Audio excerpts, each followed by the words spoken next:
watching TBPN. We have some breaking news from TBPN. Let's go to the printer cam, which I believe The will timeline be working. Here it goes. Printer cam's ready. Terminal. I see it spinning up. We got some breaking news. What is this?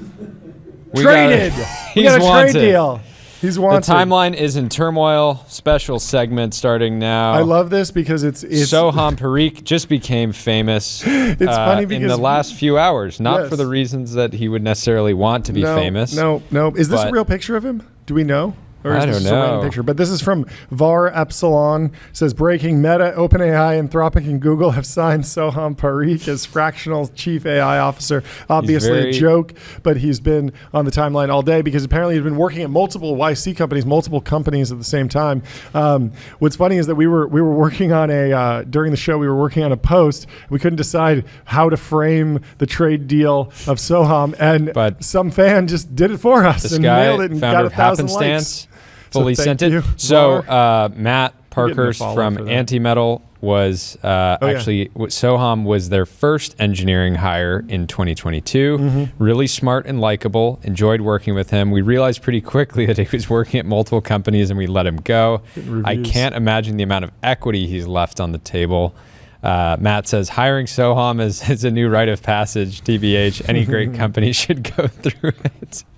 So Suhail was the first person to call this out. He said this morning, or actually it was last night. So this has been building. PSA, there's a guy named Soham Parekh in India who works at 3 to 4 startups at the same time. He's been preying on YC companies and more. Gary is not going to be happy about this. You don't want to put up the bat. You don't want people to put up the Gary sign. Nope. You don't want to go up against But apparently he's been preying on YC companies. I fired this guy in his first week and told him to stop lying, scamming people. This is fascinating. Did you see this from Pratika Mehta? Tyler put this in. You want to read this one for us? He's been all over the place. Roy said I interviewed this guy yesterday. No way. That's amazing. Tyler, break it down for us. What does Pratika have to say? Okay, so apparently, this is still unconfirmed. Yes. I've sent him an email. Okay. I've obtained his email. I'm not sure if it's the real one. We'll see. But she says the dude clears interviews. He's good with that. After clearing, he has junior people doing all the work. Yep. And he has around 20 employees and interns. Basically a small dev shop. Wow. So he's just figured out the economics of like, hey, if I'm making 200K or 300K. He's basically signing people to a 20K a month retainer. He knows he's going to have some churn. But it doesn't matter. He's picking up some equity. This is fascinating. Equity comp as well. Yes. I wonder if he's vested. I wonder if he's vested. Some shares on the balance sheet at any of these companies. This is crazy. Ken Watana says Soham Parekh is the Bonnie Blue of YC. Very vulgar.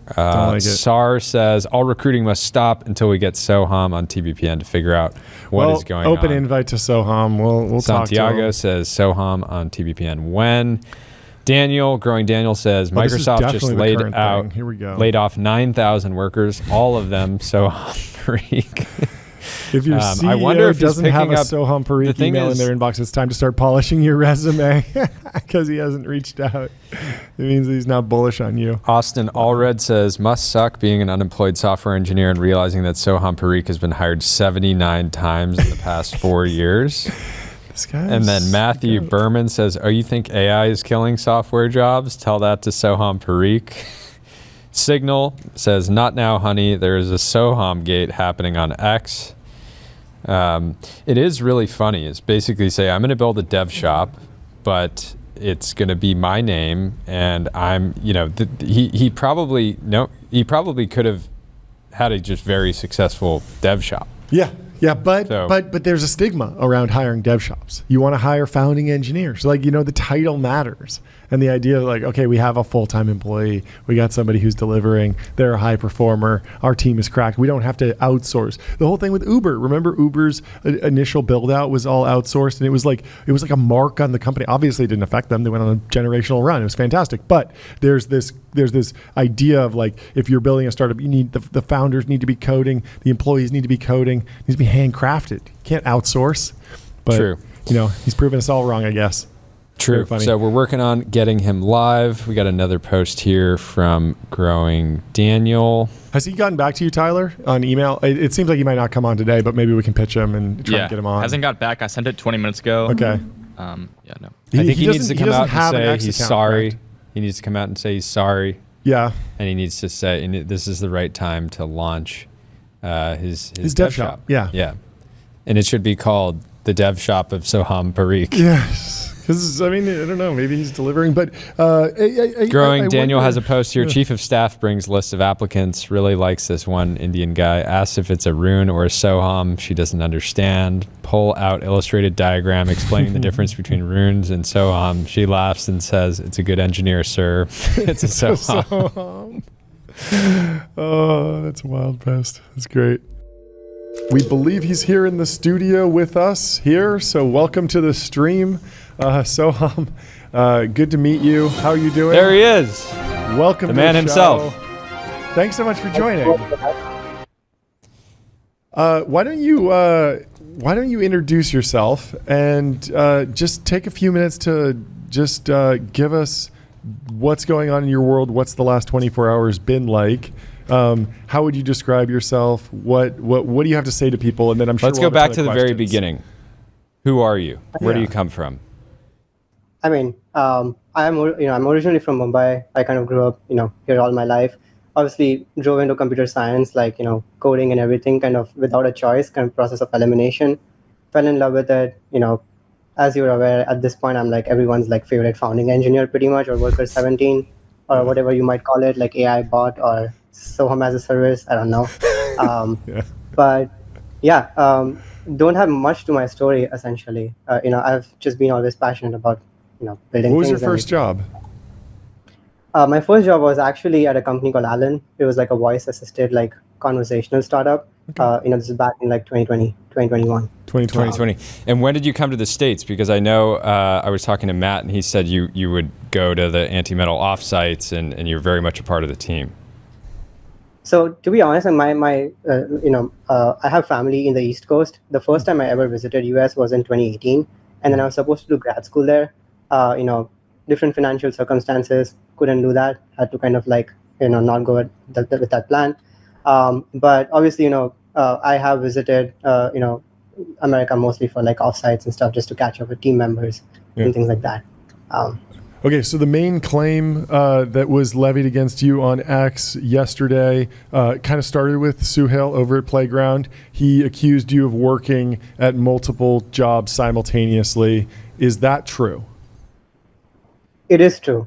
Okay. And yeah, I would love to add color to it, but Please. That is true. Yeah, I guess the question is, do you believe that you were in violation of your own employment contracts, or do you believe that there was some sort of legal loophole that allowed you to do this without committing any sort of legal violation? I mean, honestly, I think going back to how it even started to happen and what the motivations were, Yeah, please. would probably have, obviously I would want to preface with saying I'm not proud of what I've done. That's not something that I endorse either. But financial circumstances, essentially, no one really likes to work 140 hours a week, right? But I had to do this kind of out of necessity. I was in extremely dire financial circumstances, and somehow I'm not a very people person. I don't share much in terms of what's going on with my life, and Sure. kind of in my internal thought process, was kind of getting more stressed with hey, I want to come out of the situation. What should I do?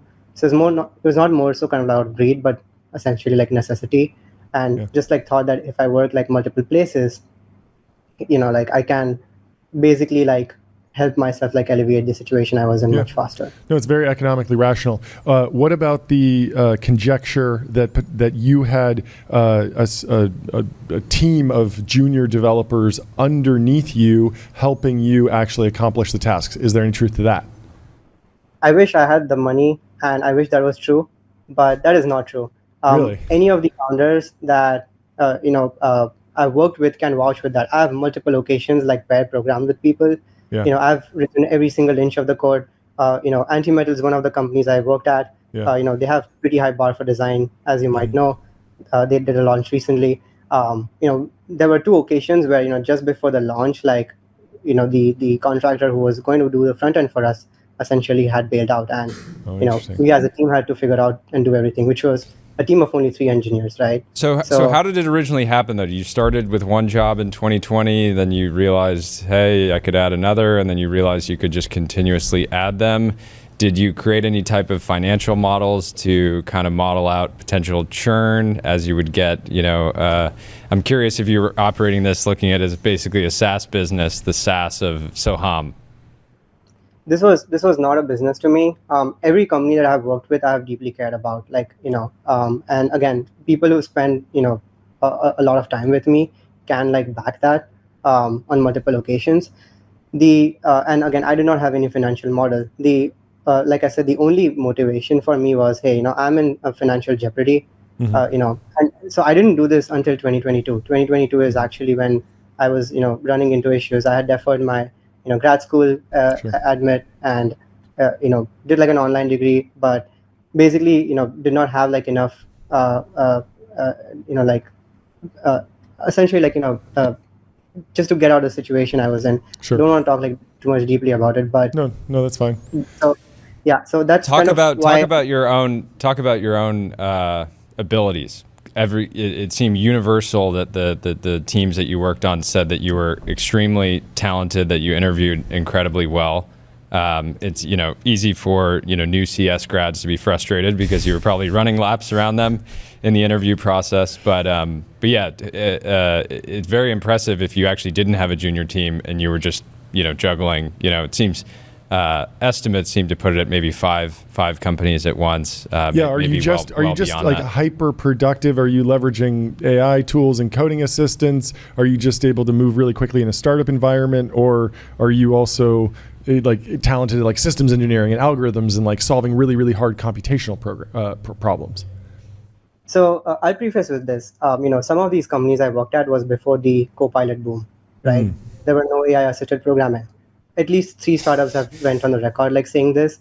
People who've pair programmed with me can also vouch with this. But the real truth is, there's this funny line in some of my intro emails, TLDR, I don't do anything outside coding. That is very true.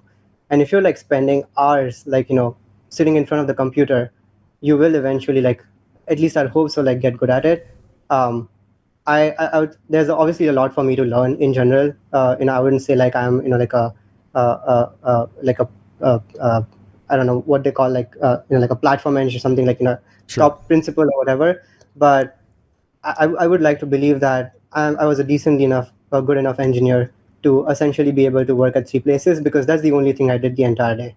So an average day for you, an average week for you, it feels like basically maybe you sleep for 6 to 8 hours and then you're basically programming for 12 to 14 hours every single day for 7 days a week.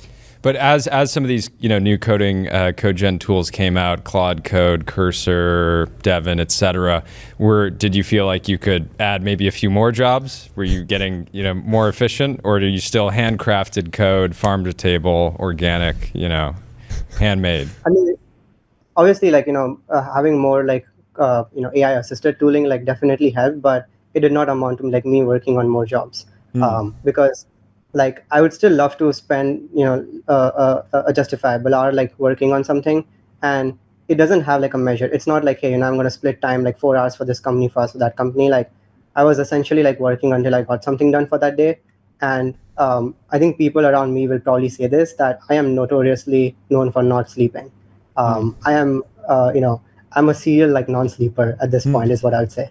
Insomniac. But yeah, and as far as the interviews go, right? So there's also been a lot of things around hey, I probably used, some sort of tool like Cluely, which, I would love for the founder to essentially go on record and say, if I'm a paying customer, I'm not. But, or some sort of hack to game the system. The truth is, a lot of these companies did not have lead code style problems. And if they did, I would have bombed interviews, because I don't practice lead code as much. I know my data structures well. I know what to use when, but typically a gun. Well, you're also great at cold email. I saw some of these cold emails. You got a great format. It pulls people in. It shows your personality. It shows that you care about, coding. And I think that helped a lot as well. Totally. Yeah, I do care about coding a lot, but again, most of these companies essentially had a take-home assessment or a work trial, right? So it's very difficult to game a work trial or game a take-home assessment. You have to do it and then deliver it. And I did everything, on my own. Like I was also doing the work trials on my own. And like I guess I'll leave it at that. If they did have lead code, I would have bombed the interviews, but luckily they didn't. Like startups usually just like care more about like working talk a little bit about the companies that you chose to work for, you applied to. Do you think you could have pulled this off with Microsoft, Google, Amazon and split 3 times, or do they have defenses in place that would make this difficult? There's a variety of memes around maybe big tech companies. It's easier work, maybe startups are harder. I'm just kind of curious about, it seems like you went for a lot of startups. What was the reasoning behind that? Yeah, so it feels counterintuitive. Like if I was in dire need of money, like why would I work for, startups as opposed to big tech? Because they clearly pay well. They have a 9-to-5 schedule. For the most part, like I would say, people don't really care about like what you are essentially like doing.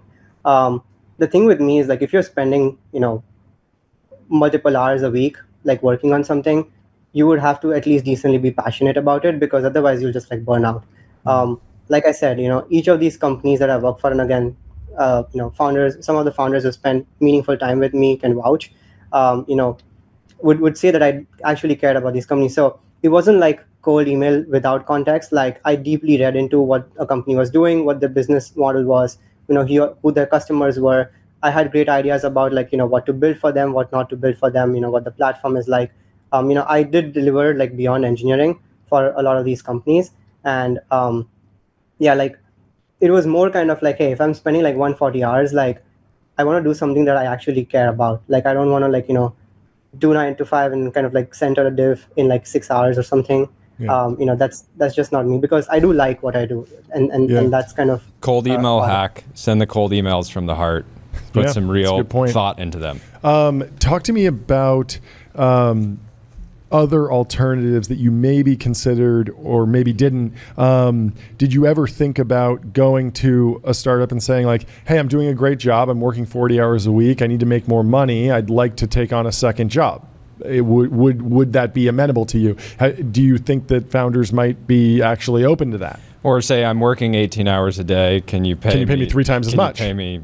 I'm doing the work of 3 devs, because there is a world where you could have allocated all that time and one startup would have gotten 3 times as much value, but they probably should have paid you 3 times as much, maybe to make that balance out. And so did you ever have those types of decisions? Like we're seeing this with the AI talent wars, the 10x, you can think of yourself as like a 3 to 5x engineer, I guess.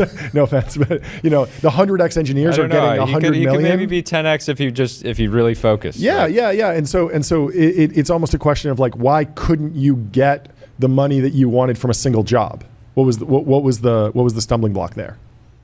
Yeah, I think the part where I should have basically done is like come clean with my situation. To be very frank with you, like I mentioned, like I'm not a good person with sharing what my internal conflicts are. I do like to keep boundaries between my personal and private, like whatever's like going with me mentally, and that's true with any person I'm with as well. Like that's outside of work. So there was an embarrassment to essentially like admitting that, hey, I have this struggles mentally, and talk open about it. And then the second thing is, I really did not like think through this, because like I said, it was an action that was done more out of like desperation to get out of the situation I was in, rather than like I mean, the flip side here is that you don't necessarily need to have something going on in your family to justify a $10 million salary or a $1 million salary. Like LeBron James doesn't need to say, oh, like, I have a sob story and that's why I need $50 million contract. He's like, I'm delivering this value to you and you should pay me the value that I'm creating. And so I'm wondering if you ever considered just coming to a founder and saying like, I can do the job of 3 engineers, but you got to pay me 3 times as much. Honestly, it again feels counterintuitive. Like I don't really care much about the money. I was really into it for building. So like greed was not like an incentive for me. Again, regardless of my financial circumstances, in most of these companies, I always took the lower, pay higher equity offer. Again, like equity for me was not even like vested until I would make the move to US, which like I said, I was based out of India.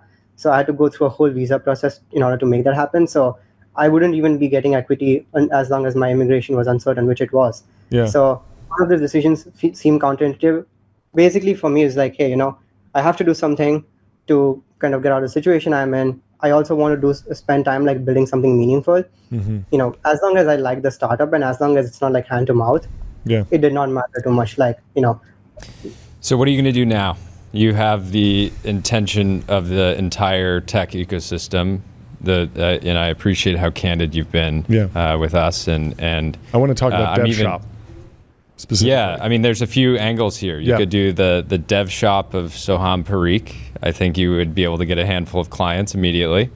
I think you could sign a maxed out contract with Cluely. They would probably pay you a pretty penny to join the team over there. And it sounds like you're interested in joining as a founding engineer of a new AI startup. So how are you thinking about your opportunities right now, and how can you turn this into a win? Yeah, look, like I've, regardless of the situation, like I've been privileged to like work for some of these companies, like, Antimetal, Shares and Matt, the founders, like Sync Labs, Prady, Rutherba.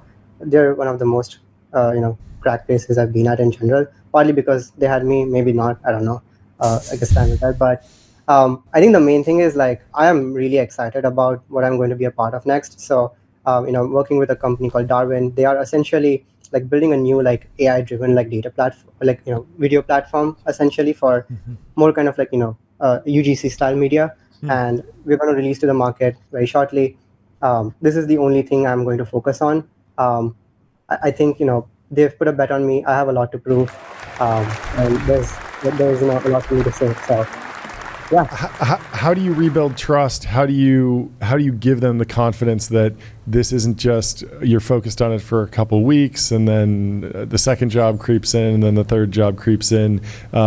Is there something that you see happening down the line around worker monitoring or checking when the GitHub commits are coming in, or doing something to understand if someone else is working multiple places? Somebody was saying tech needs some sort of service to see, hey, are we employing the same company? How do you rebuild trust and guarantee that you won't be working multiple jobs against the will of the current employer? So I think all of this that has taught me is just coming to Canada, like probably makes people understand your situation. After all, like we all are humans. I don't anticipate like working on multiple gigs again, but my financial circumstances have not changed. So even if it did came to them, which it won't, like right now I'm very clear that this is my sole focus. I would probably like approach with like being very candid with the founders and just letting them know. And if that's not a possibility, that's fine. Maybe I can figure a way out where there's like a higher pay or whatever, kind of like to your point, right? But in another spectrum of the world, I think like what I've really realized is that I just want to be a part of like building something that I can like focus on a longer term. And that's always been the goal. It was always the goal with any of these companies I worked with. So, I obviously, I believe in actions more than words. Like, I guess what we'll build and launch in a month would probably be a testament to what we've been able to build. Well, you're certainly going to have a lot of attention around that launch. I hope you. Now is probably not the right time to renegotiate your offer letter for the new company. You should probably stick with it. But I think you're going to bring a lot of marketing value to Darwin, the new company you're joining. What's the reaction been like at home? You getting a lot of messages from Has this friends? Broken tech X and broken containment into kind of your the world beyond just people asking you about this?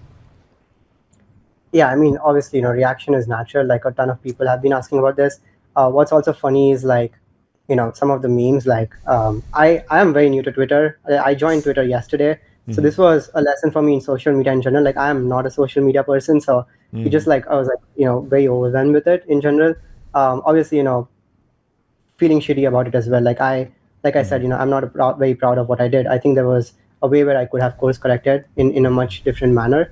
So there's a lot of like reflection in general, but I think friends and family have been strong. Like I said, I was lucky to work at some of these places where I had really close relationships with the founders. A lot of them reached out, they to essentially be like helpful here, kind of give advice on what I should be doing next. Even like, sometimes like staying through with me, like, just to make sure that I'm like, all right.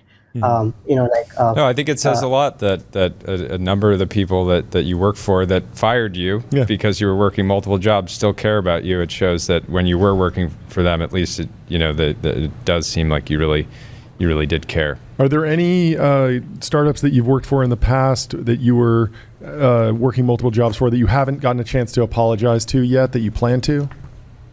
I mean, in general, I plan to apologize to everyone. That goes without saying. Any companies that you still need to resign from? None whatsoever. Altman is the only focus I have. That's great. Okay. He's on the record. You're on the right path. On the right path. Well, I'm rooting for you. I hope this is a story of redemption. I believe in forgiveness. I believe in mistakes, and I'm optimistic that this can have a good ending. Me too. So to be clear, your X account is at real Soham Parekh, right? Yeah, that's the real one. That's the real one. Because there's a lot of fake ones floating out there, trying to ride the hype wave. Mm-hmm. Yeah, I mean, 100%. There's been so many fake accounts. And a lot of fake narratives as well. But yeah, that is my real account. There's one person who asked me to post a picture of banana on my head with a fork in my hand. Mm-hmm. And I did not have banana at my home at that point in time, but I was trying to do that just to show proof of Parekh. Okay. Yeah. But it's been interestingly while to notice how people are taking this in different ways, but that kind of helps just feel a little bit less shitty about it. But yeah. What are the questions here? Remote versus in office, US versus international, AI. Yeah, I mean, I think we had this post from Ahmad at Mercury. I think the reason this struck such a chord is, again, it's this remote angle, the international angle, the ideas around a 10x engineer, the potential of new AI tools. But this has been really helpful to get to know you. And I think you provided entertainment for a lot of people the last 24 hours. So I'm glad to hear that you're going to apologize to everybody that you misled. And I am excited to follow what you do next. Yeah. Thanks for stopping by. Thank you so much for having me. Cheers. We'll talk to you soon. We'll talk soon. Bye. How you doing? Good to have you back on the show. Yeah, thanks for having me. No, redemption isn't possible. When people show you who they are, believe them. No, there's plenty of very honest people. What are the odds that someone who's been lying compulsively and been confronted about it for 3 years, 2 or 3 years, and look, it's a special kind of person too who can do this thing to people who trust them, right? Mm-hmm. That you have a relationship with an employer, mm-hmm. and my understanding is that he basically has been averaging getting fired once a month for the last 3 years. It's a special kind of person who can do that. So he could have learned his lesson 2 years, 3 years ago. Yes. The first time he was called out and totally. Sure. Totally. I wasn't tuning in. I didn't hear what he said. To me the argument of sounds like he has some situation that's bad, but it's not a justification to go steal money from a bunch of Silicon Valley startups for years and years and years and years and use them as a piggy bank to solve his own problem. So really quickly, how long did he work with you? 2 weeks. 2 weeks. And what was the result of that? I mean, I imagine you paid him for those 2 weeks of work. Did you get any good results? I am literally out of a meeting an hour ago where the engineer described his impact as negative. Negative. Okay. Well, because we had to onboard him. Yeah, you had to onboard him. Yeah. Yeah, it's he wasted our time and money. Has he apologized to you? Not yet. Okay, he said he would apologize to everyone else. He would go on an apology tour. We'll see if that actually pans out. My big question is somebody like this, you could have them working in your office as a full-time employee, and they would probably still. There's a good chance they would still keep doing this thing with people on LinkedIn that didn't see the whole Soham gate. We never compromise on ethics. That's just a thing I don't fuck with. Yep. He's gonna apologize. Is he gonna give the money back? Yeah, that's a good question. I don't know. Because stock is cheap. Yeah. That's a higher bar. If he wants to make a statement, that's what he would do. 100%. Yeah. Makes sense. How do you prevent this in the future? How does Silicon Valley prevent this in the future? Obviously, the Valley is built on trust. This is a violation of trust. There's been discussions about like maybe we need a Reddit for are we dating the same man? Are we employing the same software engineer? Maybe we need an AI tool to check the GitHub commits and see that they're coming in at the same time. I was wondering if this could be done at the HRIS level. Yep, like that's a good question. This employee has accepted Wait, two why are offers they in two instances of rippling? That doesn't make any sense. How are we solving this?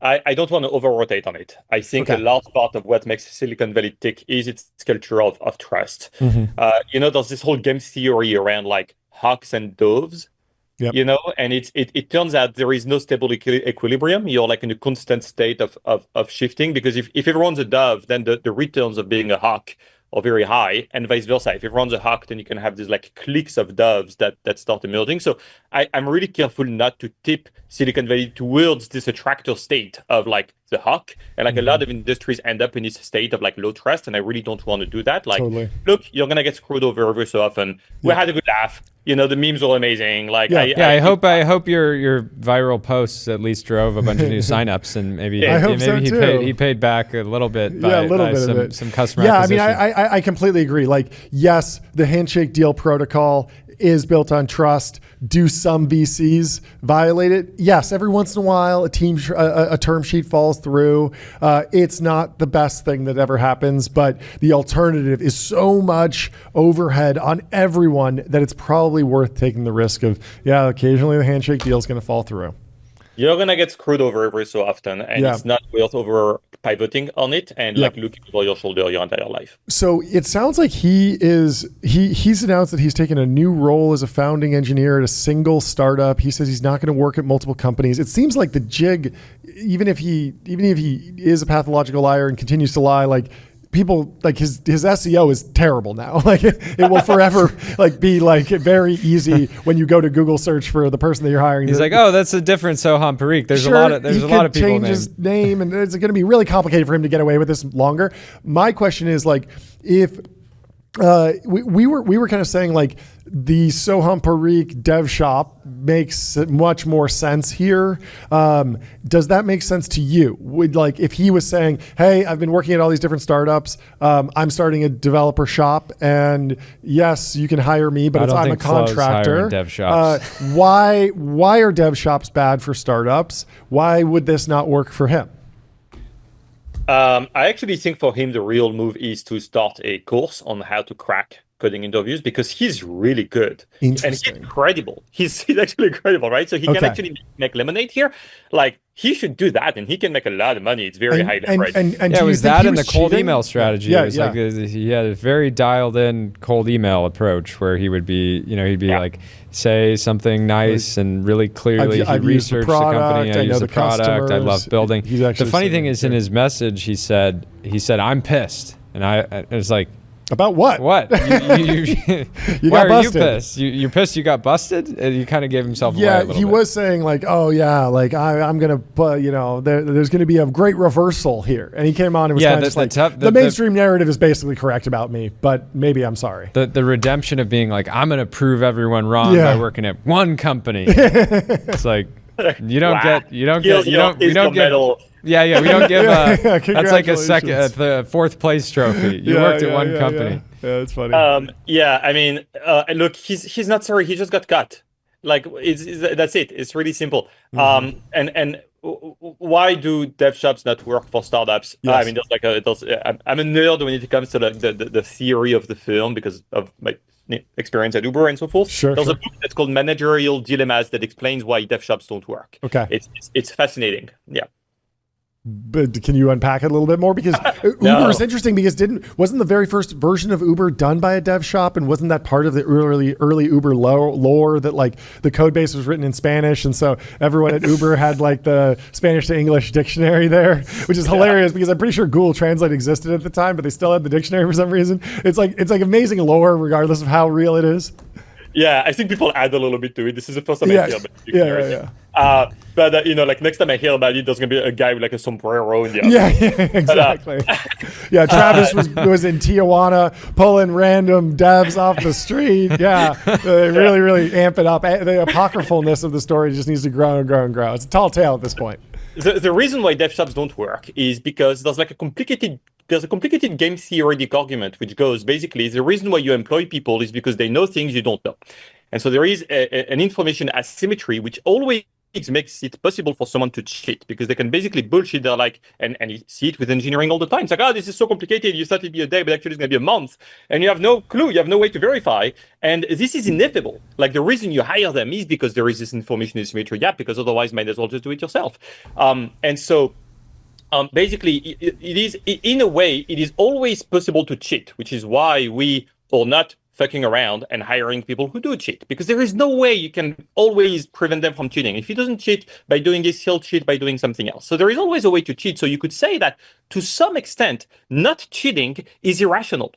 You can cheat, you can get away with it. He's made millions, he's made so much money, right? Like, you can cheat, you can get away with it. And so in a way, you've got to solve for the equation where it's like, I can cheat, I can make a lot of money, I can get away with it. Nothing is ever going to happen to me, but I'm not going to do it because of X. And you have to solve for X. That's your job as a founder. You're like, why would you act irrationally? And the way you do that, thankfully, is we have that bit that you can flip in our brains as humans. We have these tribal pro-social tendencies that are like, I don't want to cheat because I like these people, or because I'm bought into the mission, which is why they always say every startup is like a religion. Like, the mission, the culture really matter, and the camaraderie really matter as a startup. And that's what you lose when you have dev shops. Well, yeah, to be even more specific, the dev shop gives you a scope. They say it's going to take me X, Y, Z time to do roughly this, or maybe they're on a retainer. And then if they come back to you the next day and they say, well, actually, it's going to take more time and it's going to be more money. Well, an employee is going to say, well, it's going to take more time maybe, but I'm not going to necessarily charge you astronomically more, right? I'm just a salaried team member. And because they have that equity compensation as well, they're bought and hopefully bought into the mission. It ends up working out. Thank you for jumping on. Give us the update on Lindy. I know you guys moved quickly. It's been a couple months maybe. What's the latest? It's going well. We are currently grinding. To my point about dev shops, like, we were at the office last night until like 10 p.m. Like, you don't get that from a dev shop. So we're currently grinding. We're growing fast. We are making a big launch on August 4th. Okay, you got to come back on the show then. We've got some really, really exciting stuff coming around. I couldn't be more excited. Amazing. So, yeah. Incredible. Last question on Soham. What should he do? What should he do next? He should totally start a course. And he should raise around from 16Z. Start a course. Okay. We'll see. Maybe he'll drop a course. No, that yeah, that's a laugh track. Yeah, we've got laugh tracks around here. But yeah, it is the part of why the whole thing was so controversial is the average new CS grad, even from elite universities, is not having the easiest time in the job market. So it's such a, it's got to be disappointing for them. But clearly Soham has cracked the entire flow. The interview code, yeah. So does it really well. He's figured it out, so he should monetize that. It is a monetizable skill. Interesting. Well, thanks for hopping on. This is fantastic. Good to get the other side. Thanks, everyone. Enjoy the Talk to you soon. Cheers. Bye. We have to sing her a song. Happy birthday to you. Happy birthday to you. Happy birthday, dear Emily. We're hitting the size gong for you. Congratulations. It was yesterday. It was yesterday, but it's July 1st. You just didn't come on the show yesterday, so welcome. I would have come on yesterday if you asked. We should have. We could have had a cake. What did you do for your birthday? I had a few meetings. I went to the YMCA. It was empty, which was nice. And then my husband took me to dinner. Oh, that's nice. YMCA, underrated. You're a lot of people. Mine is nice. This New York weather, it's one of the only places blasting that air conditioning. So. Oh, interesting. There you go. What does the gym tier list look like in New York today?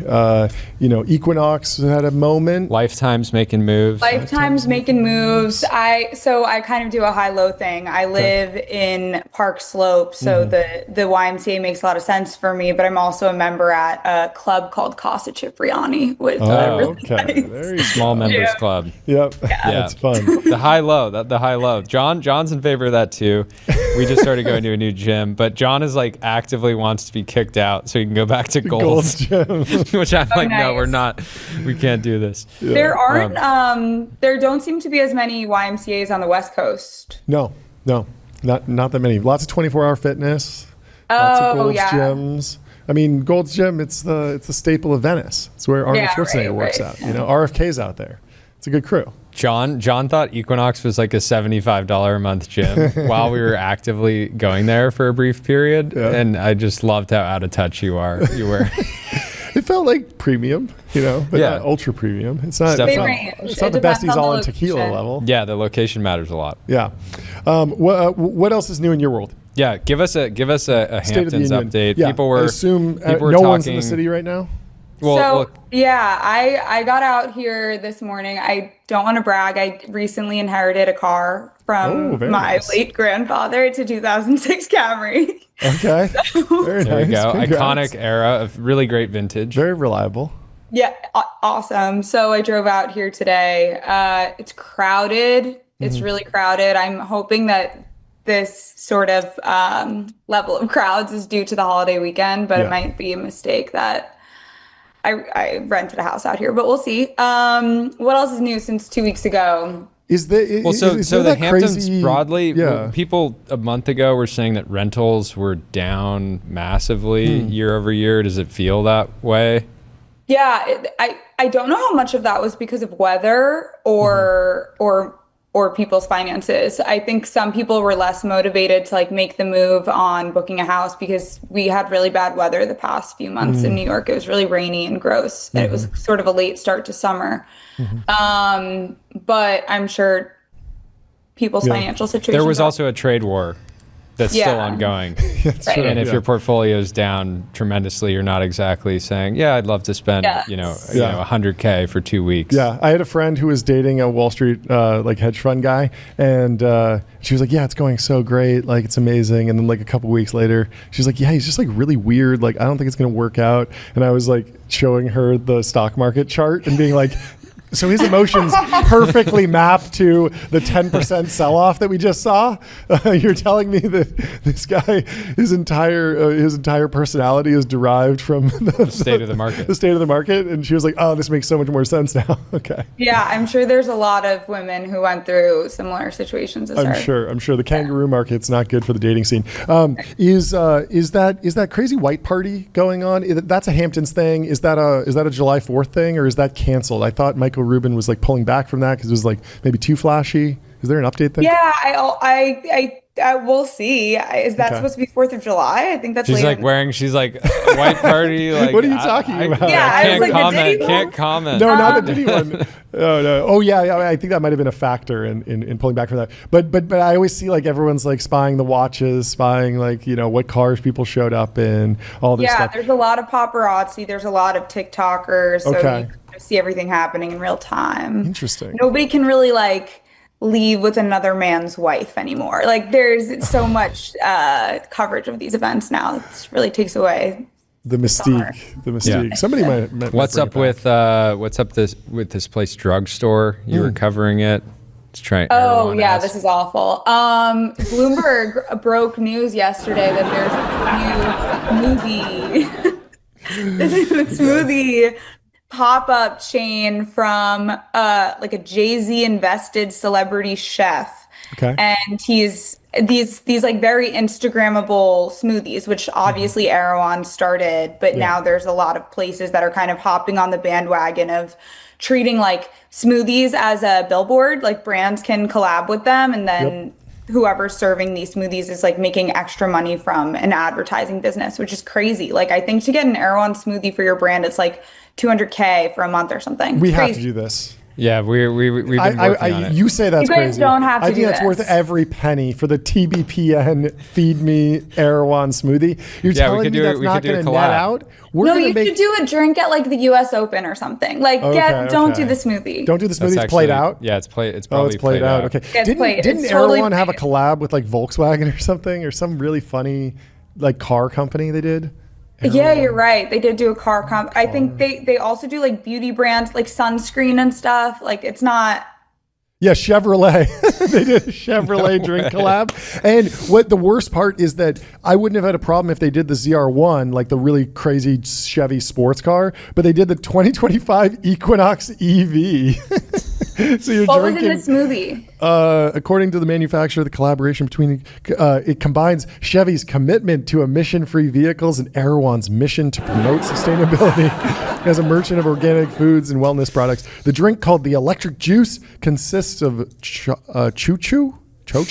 I don't even know what this is, which is the most protein-rich plant source, and blue spirulina, the superfood that matches the Equinox's EV's blue color. The drink's ingredients are designed to energize and recharge consumers, according to Chevrolet. The winner here was the ad agency that got paid $500,000 to set this up. For sure. I don't know. I feel like everyone's getting the Hailey Bieber smoothie. I'm about to rock the Equinox EV smoothie. I think it has a certain badge value.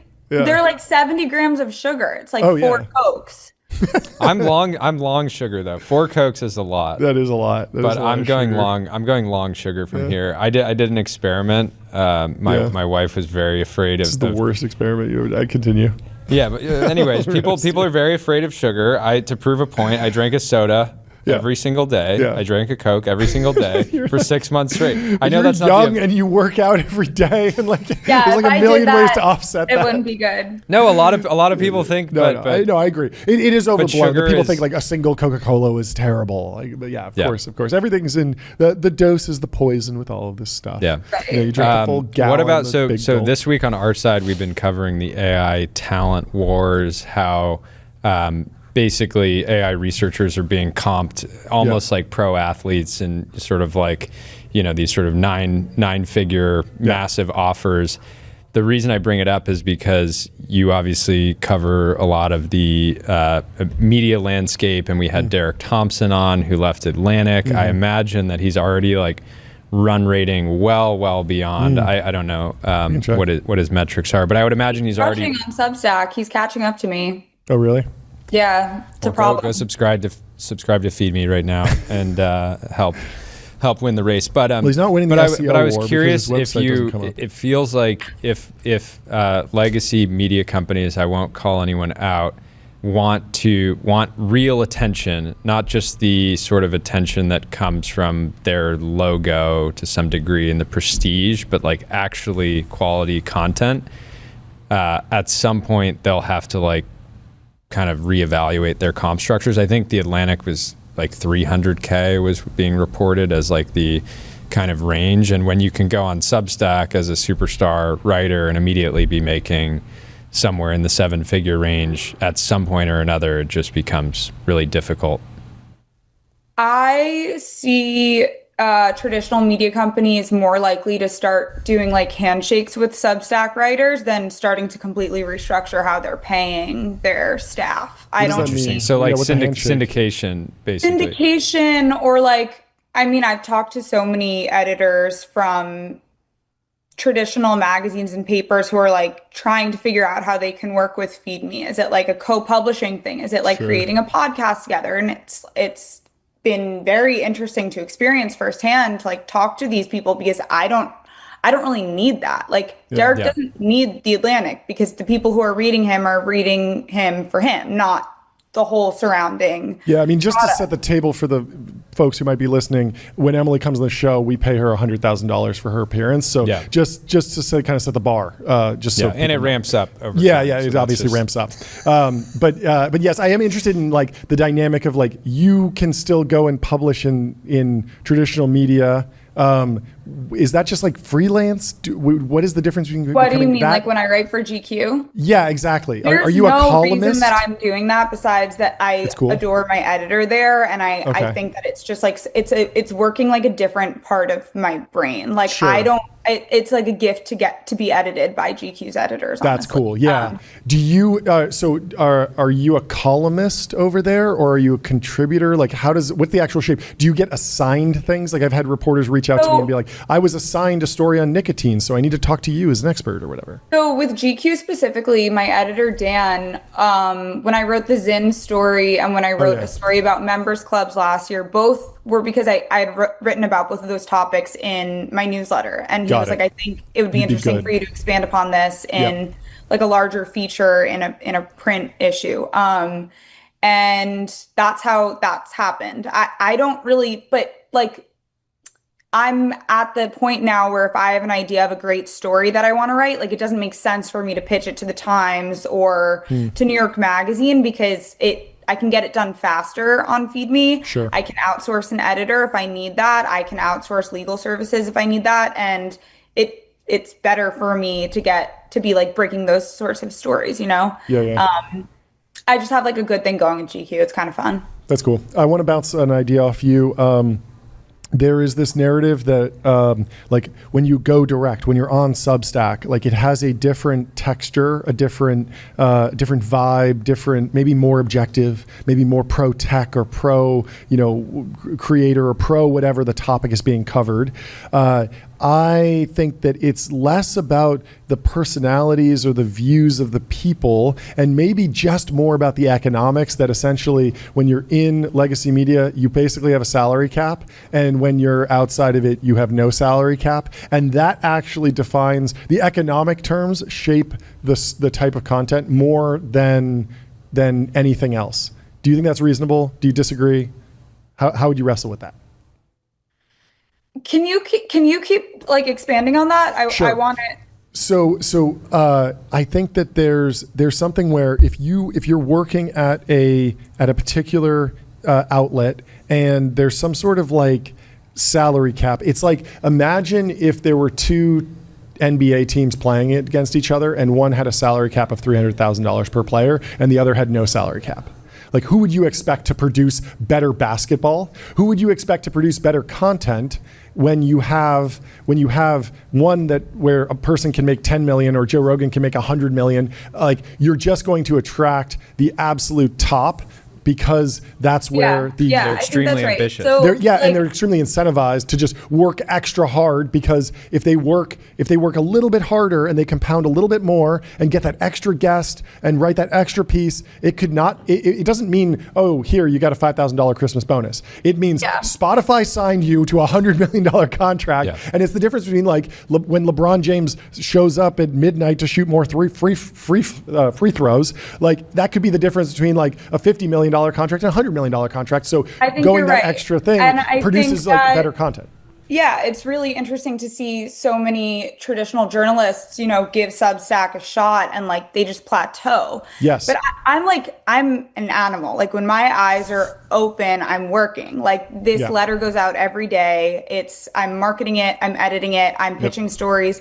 But I've always had a really high tolerance for being told no. Like when I was getting paid $60K at a job and when I'm making like 10 times that now, right? Like, so I think that Substack and these sorts of platforms, even what you guys are doing, also attract personality types that have less boundaries and rules in the ways that they work. Yeah. And then when people who don't think like that, think that they can find the same success, like they get disappointed or confused or think that it's rigged or something like that.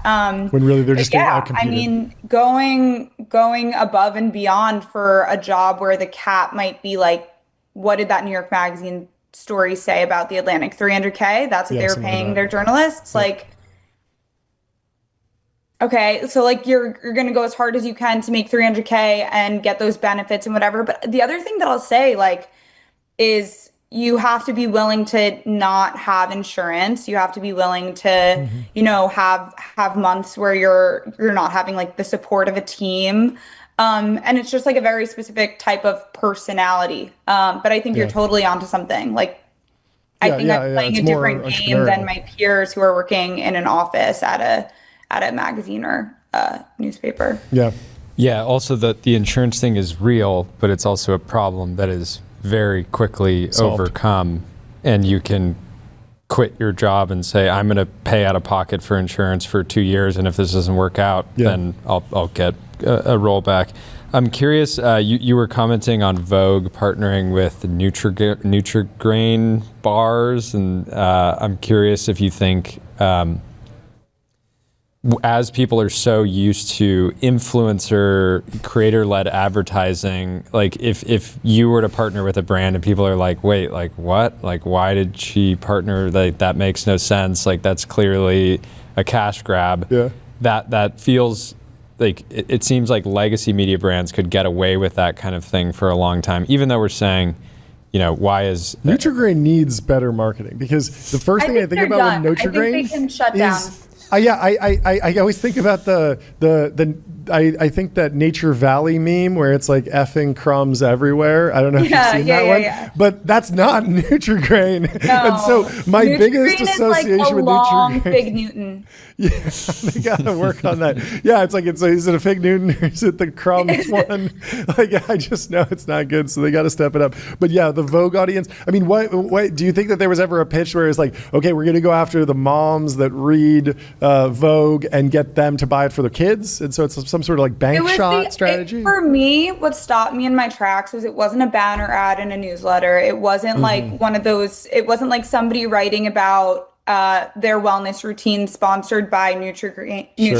It was a produced video of a stylist sort of like gallivanting through the streets of New York City. And I really liked this girl, Michelle. Yeah. So when I saw her post it and I saw that it was between Vogue and Nutri-Grain, like there was who was in the room? Who sold this ad and how much was it for and how much did Michelle get and how much did Vogue get? Like it was very confusing to me because there were other ways that could have been executed and made a lot more sense.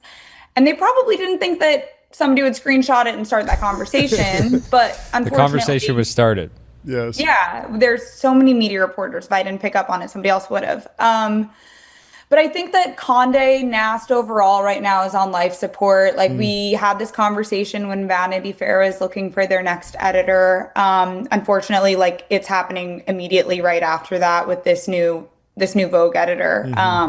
It's a lot of pressure for like, I don't know what, like a few more years of running this magazine. It just doesn't really seem like how, Vogue doesn't seem, I don't know what I would look to Vogue for right now. Yeah. It kind of goes back to that idea of like the independent media creator versus the legacy media creator. Like we just released an ad for Wander that we said they asked us. They barely even asked us to make it, and we just wrote it, shot it, directed it, like edited it. We just did everything. We sent them the final thing, and they were like, "Yeah, cool." And so I think the brand carried through. There was like a second that they asked for a tweak, but yeah, they were like, "Actually, our font is this one instead of that one," and that was it. And so like that is the type of like entrepreneurial energy that I'm sure the particular partner that worked on, that actually starred in the commercial, would bring to a partnership and select and coordinate with a brand that was actually aligned. But there were just like too many spreadsheet monkeys in the office that day, and so it just wound up being like very odd. I was like, why wouldn't you just hand these to the hungover girls at Barstool and like have them talk about like how this is like the the hangover snack, like that? I think would have moved the needle more. Totally. I don't know. But when I think of logical Vogue partnerships, I think of like luxury brands. Are luxury brands pulling back from that type of partnership? Like, have you seen anything there? Like, what are the innovative things that you're seeing from like the really top tier brands out there? Have you seen anything cool? You know what I saw today? Do you know those David bars, like the metallic? Yeah, we had him on the show. I love them. Yeah. I saw that Balenciaga at their show this week. Somebody posted a photo of like Balenciaga bars, like in the same sort of metallic label. I took a photo of it. I'll send it to you guys after this. That's very cool. So I mean, like, is that going to move their hoodies? I don't know, but like that's those sort of fun, weird moments are more exciting to me. If we're talking about nutrition bars. Yeah. I mean, it certainly shows that like Balenciaga is still on the, hip or just aware, because like Peter Rahal, he's kind of, known in consumer packaged goods world and a little bit in tech. And some people know the story of RX Bar and then David Barr with the revenue ramp. Like the business is doing well, but it's still like a complete insider industry story. Like the average person on the street doesn't know that. So Balenciaga is kind of signaling a little bit to that. Yeah. Like, hey, we're cool with the new business community. And I'm sure that took them like a couple $1,000 like put together. Like, it's not difficult. As far as what luxury brands are doing, I think it's a lot of events now. Like they're putting a lot of money into events. Like I was just at a Chanel event. They do a lot of programming with Tribeca Film Festival, which is cool because everybody's in the city anyway. So they throw events and make sure that people show up to that. I think that a lot of my social calendar in New York right now is dominated by brand events. It just seems to be what's moving the needle because people go and they get photos of themselves and they post it and it's like the brand is the background. So you end up being like, New York just feels like a billboard every time you go out now because everything is a brand event. It's like dominating how people are organizing their social calendars. I don't go to events. I don't go outside. I just stream. What makes for a good brand event? Like, is this just a happy hour? Is that what we're talking about? Is there dancing? A bad brand event. It's actually interesting that the thing I'll say, we were talking about SVB collapse earlier. They would throw dinners that, like there's an entire founder dinner industrial complex that are just like financial or companies that throw these dinners. The funny thing is that within tech, the companies historically failed to make them social moments. So it'd be like, it'll say the name, it'll say SVB on the menu. And people aren't like taking a picture of the menu as much as they're just like taking pictures. So I think what the luxury brands do well is you're saying, hey, we're going to invite 200 people into the space. And you're not going to be able, if you post any photos at all, we're going to be getting exposure. We're going to have a moment. Yeah. I threw a brand dinner or a feed me dinner with my friend Paul from The Infatuation last year, and Andrew Ross Sorkin was sitting next to me and I gave him a feed me keychain. That was my brand moment. That's a great moment. So that's another thing. Like those dinners are awful. Yeah. How are brands being creative? Are we seeing like ice sculptures or step and repeats? Like how can brands stand out with one of those?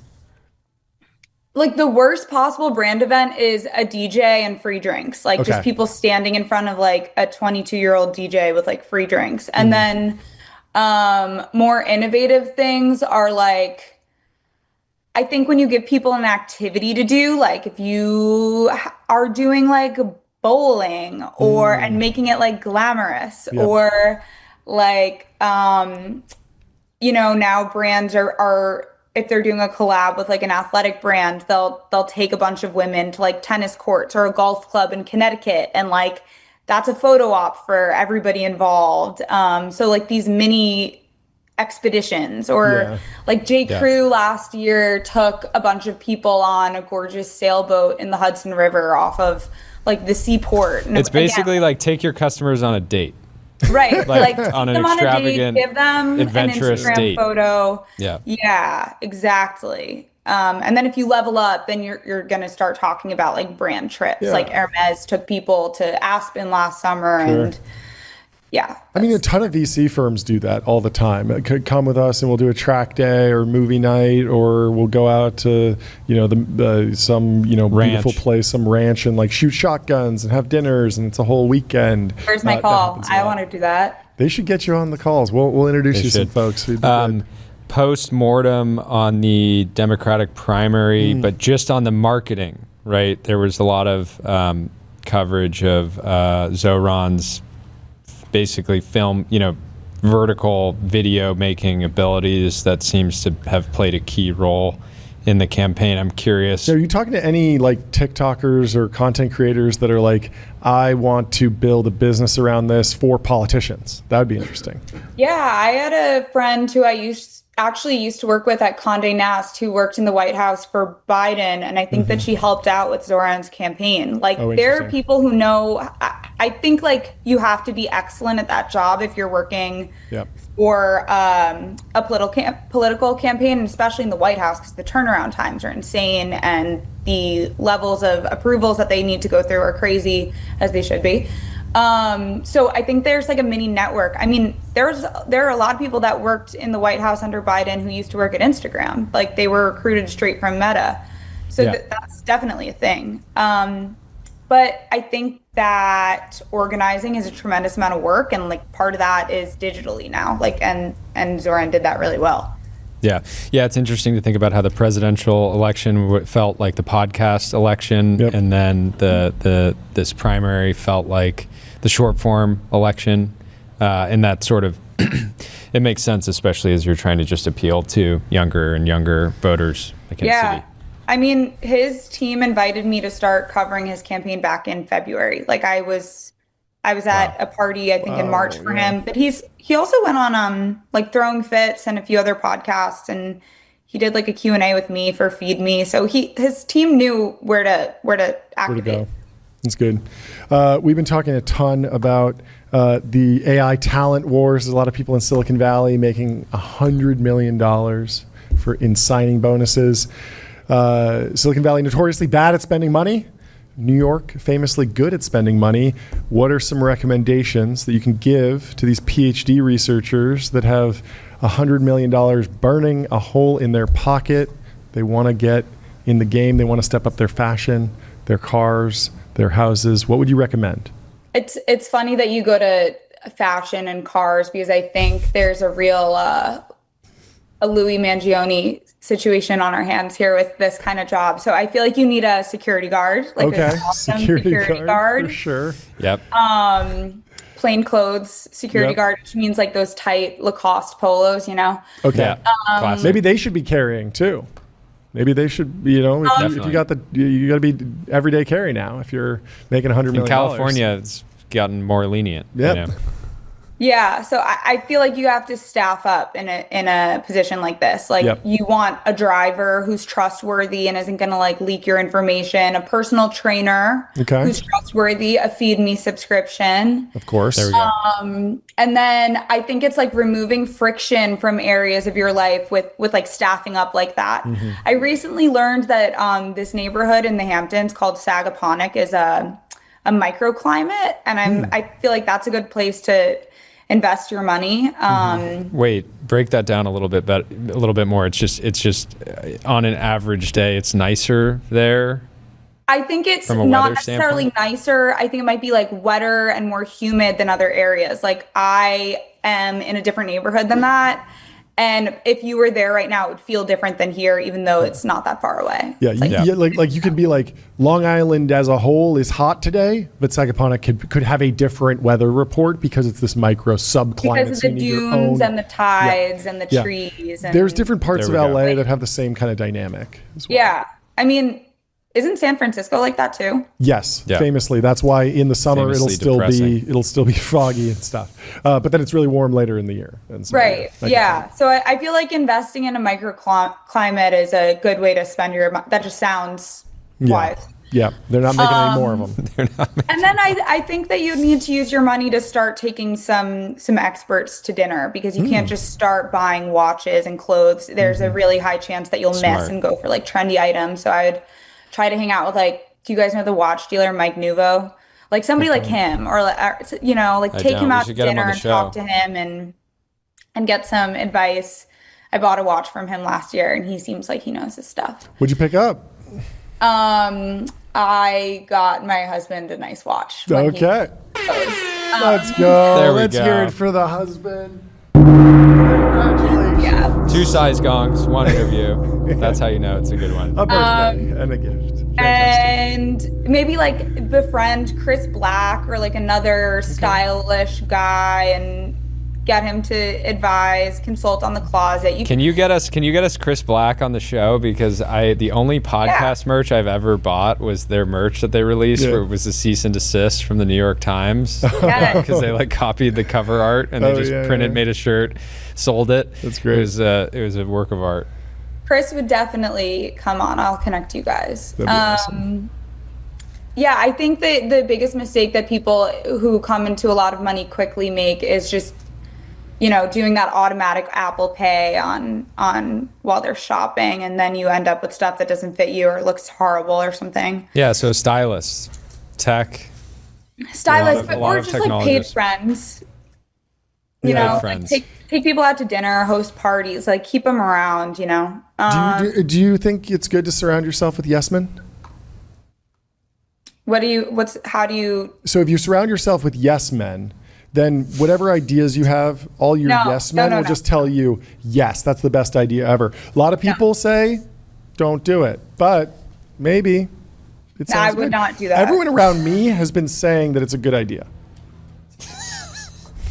No, I would not. That's not good. Okay. So stay away from the yes men. Yeah. You want yes people on your team where you say, I want to do the impossible, and they just say, yes, we're going to do it. But there's a line, you don't want to cross it. Well, thank you so much for stopping by. This was fantastic. Thanks, guys. Yeah, just send us the invoice for the 100K appearance fee, and we'll look forward to doing it soon. Yeah, send the next few too. Happy 4th of July. Happy 4th of July. Have fun. We'll talk soon. Bye. Other news, the Senate passes Trump's Megabill, the big beautiful bill, after an all-night session. They went all night. I like that. And it's got to get through the House still, but Elon is fuming. Play the Ashton Hall sound effect for he Elon is absolutely fuming. Coming for the bill. It's absolute war on the timeline. The timeline's in turmoil because Elon Musk said anyone who campaigned on the promise of reducing spending but continues to vote on the biggest debt ceiling increase in history will see their face on this poster in the primary next year. Pinocchio mode. Liar. Voted to increase America's debt by It's actually never $5 trillion. been easier to make your enemies look like Pinocchio. Yeah, but I feel like if you put I don't know, I don't even know who voted for it. Let's just say Ted Cruz or something. If you put Ted Cruz's face on here, are you going to lose the Pinocchio-ness? AI will find a way. I feel like it could be a little bit rough. Anyway, Elon's upset. He's trying to start a new party. The America Party. He said Vox Populi, Vox Dei. He wants to start the American Party. And he is pissed because Polymarket is showing that is expecting the reconciliation bill, the big beautiful bill, to pass 70% by July 5th and 62%, 62% by July 4th, and almost certainly by the end of the month. So this will be the one to watch. They're voting, I guess the first vote is tomorrow. Yeah. So we'll be following that. Yeah, it'd be interesting. Lots of pork. But if you're AGI pilled, it doesn't matter. Yeah. We are going to be printing at 10% GDP, folks, in just a few thousand days when superintelligence arrives. These debts we're weeks, if not days away. Many people are saying. And so if you're against this bill, you're just telling yourself about your AGI timelines. You're like, I don't really think superintelligence is coming. Yeah, it is. I think Thiel was generally pushing on Elon a bit in the interview he did last week around okay, so are humanoids are going to be important. You're obviously making them. Are they going to impact the economy? Are they going to accelerate growth? Yeah. This is the post-1970 stagnation. We've been growing at 2%. Satya Nadella is asking the question of will AI accelerate GDP growth? Because if GDP growth accelerates a lot, it changes the dynamic around everything. Not just this debt, which we've been kind of lightly joking about, but also redistribution. To Elon's credit, he's also said when he initially exited Doge and just stopped being a special employee, he did say the only way out is growth. So he knows this too. Yeah. But I think he can hold both of these ideas, which is we need to grow, but he's also frustrated. The Hegelian dialectic, of course. If GDP is growing really, really fast, you could even keep tax rates the same or lower them and still pay down the debt and do more redistribution. You could be paying people, you could have something that feels like a massive social safety net, something that feels like UBI or socialism, but actually tax people less because the growth is so significant. So it all changes when superintelligence arrives. Baby. Maybe Zoran is just so AGI pilled himself. That's true. That he's we're going to have plenty. Plenty to go around. We're going to have such high levels of production that sure the state can just seize a little bit. Alternatively, maybe he's a hardcore Bitcoiner, and so if he wants there to be no billionaires, it is impossible mathematically to be a billionaire in Bitcoin because there's only 21 million of them. So the richest you could possibly be is a millionaire if you owned over 5% of the Bitcoin supply, right? Millionaire. So there will never be a Bitcoin billionaire because there aren't a billion of them. Well, whereas there are billions of dollars. Maybe he doesn't want people in the network to vote to expand the supply. Yes, so he's probably against the expansion of the Bitcoin supply, but maybe he's a hardcore Bitcoiner. He's a hardcore Bitcoiner that's against inflation. Yes, exactly. Zach Kukoff. Thanks for having me. Live from Mr. Washington. Washington correspondent. Mr. Washington. I even set up, I don't know if you can see, that's great. That's the monument right there. Wow, no way. There we go. Beautiful. There we go. That's great. We'll just have our production team zoom in just on the monument, so you won't be on camera. Perfect. I'll get out of the way, but you can see the good stuff behind me. That's the important thing. So break it down for us. The Wall Street Journal has a story. Senate passes Trump's Megabill bill after all-night session. Tax cuts and Medicaid spending reductions head to the House with a July 4th deadline reachable. What's interesting in the bill? How likely do you think it is to pass? What are the major reads on this? And then we want to get your takeaway from like where the dividing lines are around the bill. Yeah, so there's a couple trip lines. The first trip line, I would say, you guys have been tracking the moratorium, the 10-year moratorium on AI development.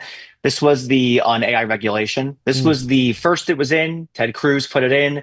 Then it was out. Then it was back in. There was a compromise. There was a 5-year agreement instead of a 10-year agreement. And Blackburn has been sort of the key driver of getting it back out again. It's out now. It was done 99-1 in the Senate, almost unanimous in the Senate to get this out. This was a big win for Dario of Anthropic, probably the number one beneficiary. And by the way, somebody who certainly used a fair bit of political capital pushing for this. That's fault line number one. I would say fault line number two. So really quickly, stay on that. It's a potential ban on AI regulation that was removed. And so the current bill does not have a moratorium on regulation.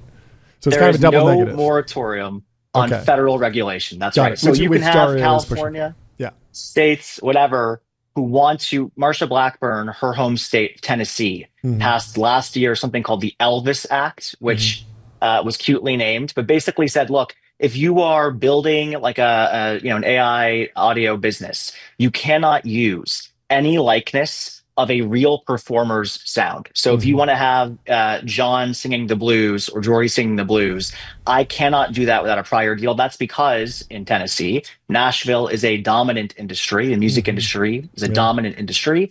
And so part of Blackburn's opposition to the moratorium, which would have prevented bills like that from taking effect, is that it ended up superseding the work that her home state has done to protect its dominant industries. By the way, net, this moratorium, the time that they got to a compromise was so watered down, it really wouldn't have impacted Tennessee or California anyway. But it was a very dramatic swing from in, and now out once again for good. And what do you expect at the state level around AI safety going forward? Is the fact that this was removed going to inspire certain governors to say, make this a part of their platform? And I guess I want to know more about if I'm 11 Labs and I'm training a voice agent and I can't be sure that some clip from Elvis or some Justin Bieber worked its way in there. Does that mean that I just turn off Tennessee at the DNS level or do some geofencing, or is it more risky than that, where I have to comply kind of at the national level and they're kind of forcing me to comply everywhere, or can I just pull back out of that state? Because we've seen this with Apple Intelligence not being available in China, being available in Europe, for example. But what would the impact on something like that be?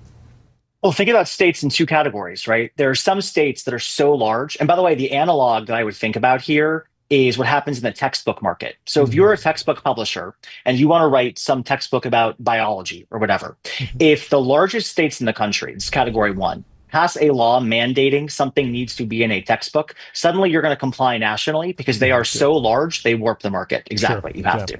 That's right. And so if California tomorrow says, look, we're passing a European-style bill to severely curtail, which I think would be a disaster, to severely curtail AI development, that would, in effect, be a national bill. And part of the, in my view, mistake that's happening tactically right now is this self-imposed July 4th deadline is so restrictive that it forces all of these more nuanced negotiating points to fall by the wayside, right? It becomes blanket, either it's in or it's out. There's just not time to get to a more nuanced middle ground. So 11 Labs, if Tennessee has the Elvis Act, probably says, look, we just skirt around Tennessee. I haven't spoken to 11 Labs. But if California passes, then suddenly you have the whole country warped by this. And Gavin Newsom and the California legislature are certainly ambitious enough to try, as they did last session, to try to pass something that would impact the whole country.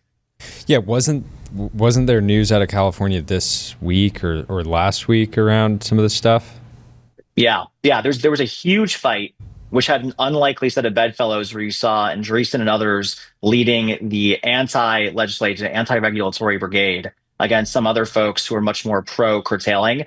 By the way, I will just say the other interesting takeaway for tech, not to totally dovetail away from your question, but the other interesting takeaway for us, I think, in this is the deciding vote in the Senate on the overall package, the reconciliation bill, was J.D. Vance. And so if you're a Vance head looking at 2028, right, you already see that Ocasio-Cortez and others, AOC and others, are going to use his deciding vote on this bill, which includes huge amounts of Medicaid cuts that Tom Tillis from North Carolina, in particular, thought were politically toxic, as a wedge against him when he comes and runs for president in 4 years. So sorry, that was you didn't answer. You asked the question about California, and I dovetailed it back to the federal level. No, that's super interesting. That's that's the big shock. So you asked about tripwires. The AI tripwire was one. Medicaid cuts, which are politically really toxic, right? Because who wants the idea that you voted for the government to take away your health care? Yeah. That's another huge tripwire. And then there's a package of things that maybe we care about that are nuanced, like,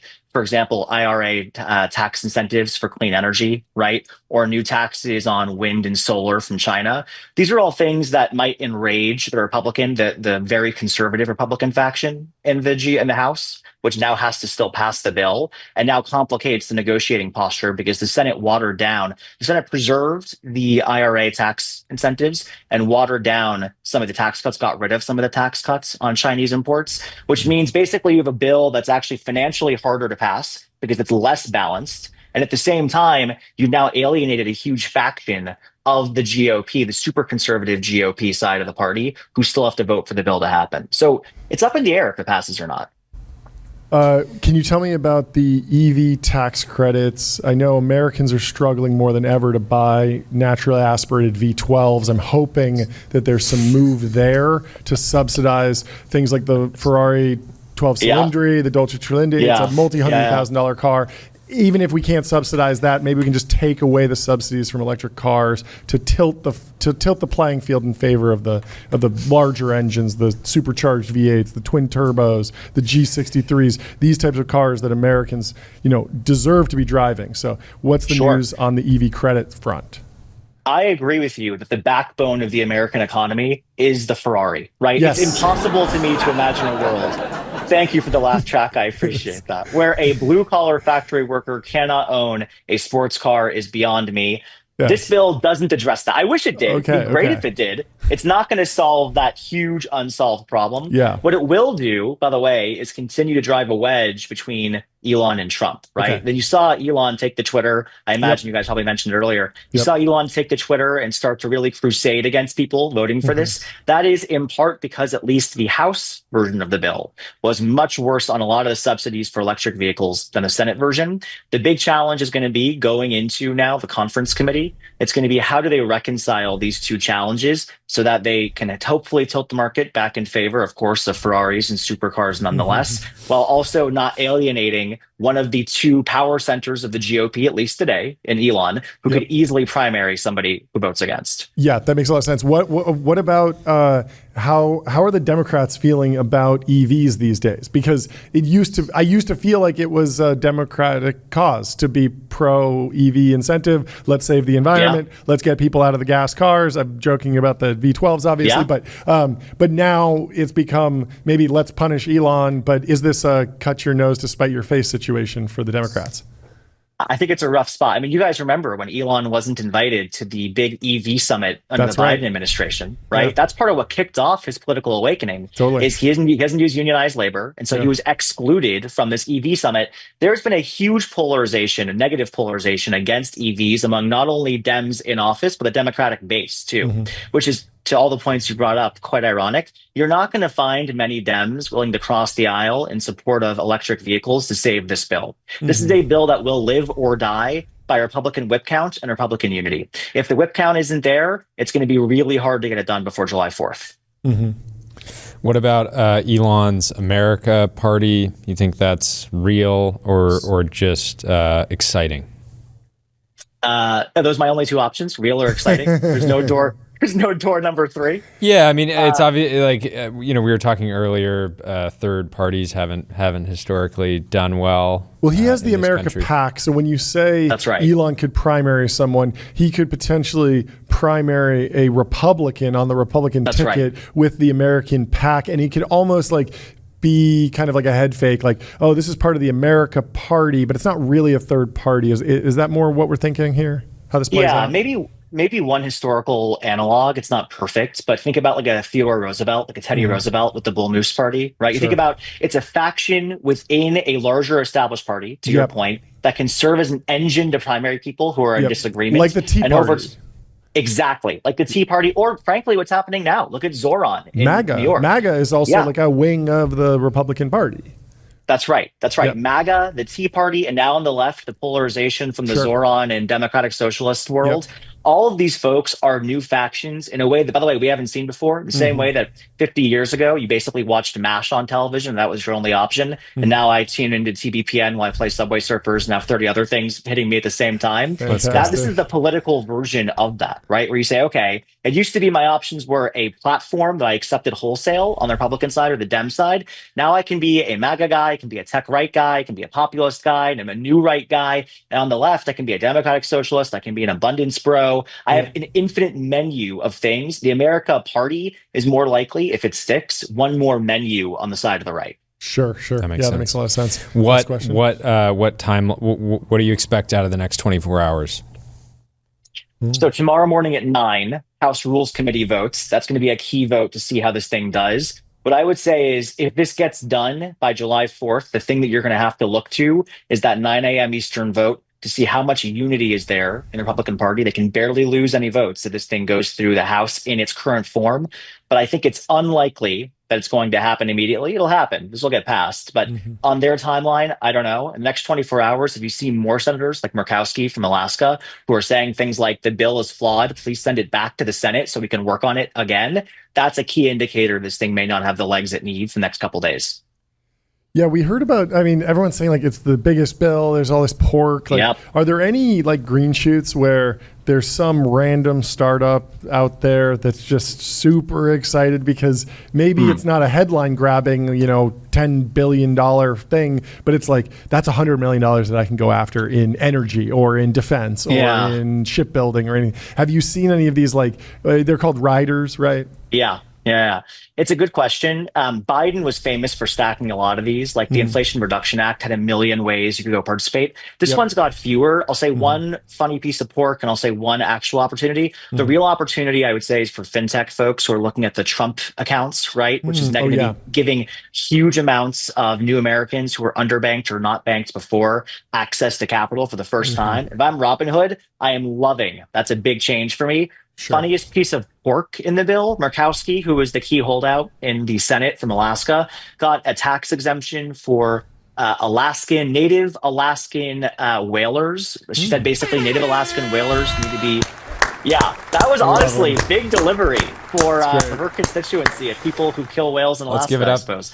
Let's give it up for the whalers. Yeah. They don't get enough attention in Washington. Well, we've talked about it before, but energy is really important for the AI data center race. Whales, they produce oil that you can burn. Sure. Wasn't it Chase who said he would burn whale? No, he didn't say he would do it. He said that the hyperscalers are so desperate for energy right now that they would burn whale oil. It's more fun to think about Chase just being personally. I'm launching Crusoe for whales. Crusoe blubber. Well, VCs are the new whalers. Yes. They really are. And the old whalers. And the old whalers, that's true. Zach, this was so much fun. We'll have to have you call in tomorrow or Thursday. Yeah, when there's more news. Please. I'll be around. It's my first wedding anniversary, so I'll be around. Congratulations. Plenty of time to call in. Thank you very much. Incredible. We'll talk to you soon. Thanks for having me, boys. See you soon. Yeah. Bye. Next up, we have Matthew Prince from Cloudflare coming in to TBPN. Welcome to the stream. Some huge news from Cloudflare. We'll let him tell us the story. How are you doing? Good to meet you. Nice to meet you. Welcome to the stream. I would love to start with the news today, and then I want to go into some of the history of the company and when you faced similar junction points and kind of turning points in the past. So why don't you kick us off with the big announcement and the big news today from Cloudflare? Sure. So about 18 months ago, we started getting approached by a number of content creators saying that they faced a new threat online. We spend most of our days, most of our business trying to fight cyber hackers, Iranians, Russians, North Koreans. Yeah. And so I was surprised when the new threat was AI companies. And frankly, I kind of rolled my eyes at publishers. I was like, publishers are always complaining about, the next new technology. And they said, just pull the data, look at what is going on. And it was really striking. That over time, you could watch as the sort of deal that publishers had made with Google, starting 30 years ago, which was you can copy all of my content and in exchange you send us traffic. That deal just didn't hold up anymore, where they were copying the content, but because they were providing answer boxes, AI overviews, they just weren't sending nearly as much traffic. And that was the good news. As you looked at OpenAI, it was about 750 times harder than with the kind of Google of old to get traffic. With something like Anthropic, it's 30,000 times harder. And the reason why is because people are reading the derivatives. They're not reading the content. It'd be effectively like if I asked an AI system, summarize what happened on the Technology Brothers show today, I have less incentive to actually go and watch your actual show. And that means that if you're making money through advertising, if you're making money through subscriptions, if you're just, getting value out of the ego of knowing that people are watching your show, that's going away in an increasingly AI-driven web. And we worried about that quite a bit. And more, as we talked to publishers, we realized there was something that we could do about it because Cloudflare runs one of the world's largest networks. A huge amount of the internet already sits behind us. We could partner with literally publishers, everyone from Adweek to Ziff Davis and everything in between, to say that let's change the way that the internet works, and let's change the sort of model where if you're going to take content, you should actually compensate the content creators for it. And so starting on July 1st, we flipped the script. We made it as a default that if you're using Cloudflare, that you can by default for free block any AI crawlers from taking your content without compensating you. And I think now the hard work begins where we have to figure out now the business model around how we get compensation back to those content creators and make sure that folks like you who are creating real original content can continue to be compensated for the hard work that you're doing. Yeah. Well, we used to joke saying that the labs are welcome to scrape our content because we want to influence the outputs results, of the model. But no, it's a serious issue. We were covering one of Ben Thompson's pieces about this whole debacle a few weeks ago, and it was funny because at the time we were like, there's so many different stakeholders here. Who could possibly try to figure out a solution to this problem? And obviously the answer, you guys are a key player in this, and you have the scale in order to kind of make changes happen.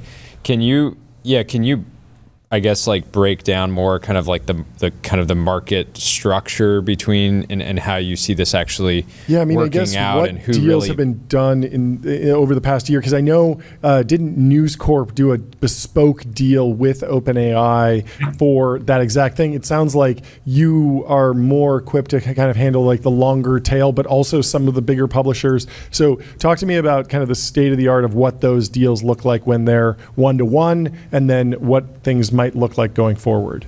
Yeah, so I think that first of all, I think for some time to come, large publishers will do deals with large AI companies, where there might be places that people need help, or either small publishers or small AI companies, and figuring out what has to happen there. But I think even in the case of places where deals have been struck, what the challenge is someone like OpenAI is paying a lot of publishers for their content and doesn't actually object to the basic idea that they should pay for the content that they're using.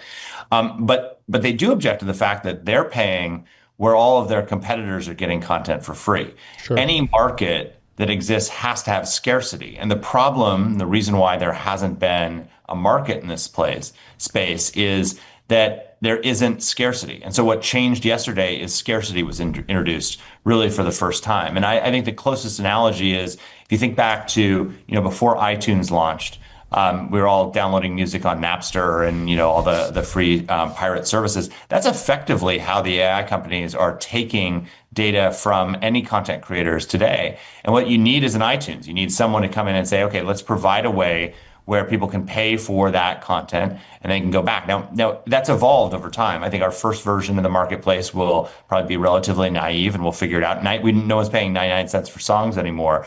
We've moved to something that's closer to a subscription model like a Spotify. And I think that's what we will evolve to have over time. And if we do it right, I think that we can have a large number of sellers of content, obviously, but also a large number of buyers of content, both the big sort of general purpose models, but then also very specific models. And we've got to make sure that new entrants can come into this market and have a vibrant way of participating and competing. And so I think that for now, most of the deals will be one-on-one bespoke deals between publishers and AI companies. You'll need to have some way of enforcing those deals and making sure that if you're charging someone, they can get access, but their competitors can't. And then over time, I think we'll develop something that looks much more like a robust marketplace where content providers can set sort of what their price is. There can be a bid for maybe getting that content exclusively for some period of time or whatever else.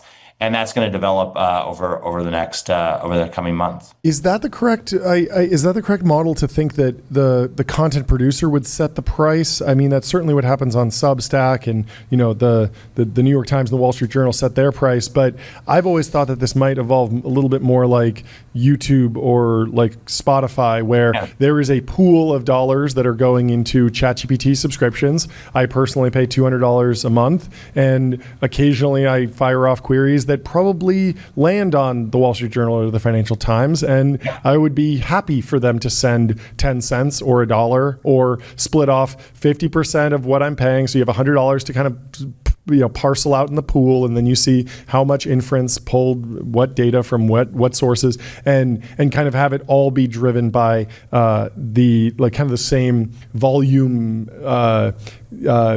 like the volume algorithm that you see on YouTube or Spotify. Does that seem like kind of what the long-term outcome might look like, or do we need to also get to some sort of like ad-driven marketplace, because that's ultimately where how YouTube prices these things? Yeah, I think it's going to be. I think that there's a lot that we still have to figure out. I last week traveled up to Stockholm to meet with Daniel Ek, the Nice. founder of Spotify, and it was really it was interesting. He said the ultimate model that Spotify settled on.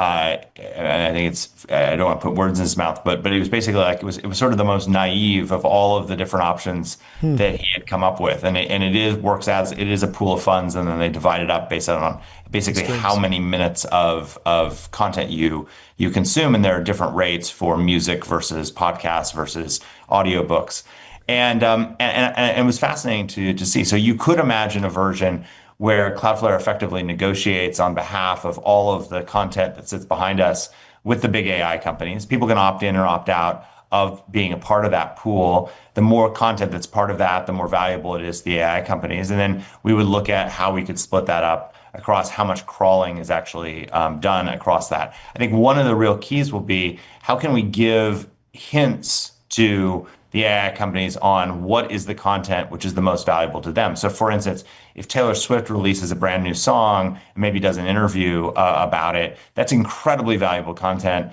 if you're a chatbot for lonely teen girls, right? On the other hand, it's probably not so valuable if you're sort of a chatbot trying to be the world's best doctor. Maybe there's some value in sort of bedside manner, but largely, that's not going to be a big deal in your care. On the other hand, if a research study comes out on acetaminophen's effects on different types of chemotherapy, very little value for the chatbot for teen girls, but incredibly valuable for the doctor. And so what we have to do is actually, I think, on an LLM or a AI model by AI model basis, be able to give them signals back that say, this is the sort of thing that you should be paying attention to, that you should be indexing, that you should be actually scraping and paying for. And the same way that in the music industry, we've got reviews, we've got different types of music that people are, that you might be into country, or you might be into classical, and it kind of allows you to compartmentalize that. I think that whole ecosystem has to develop, but once that does, something very much like Spotify could be the right answer long term. And again, I think we're in a unique position to pull it together. Rudy?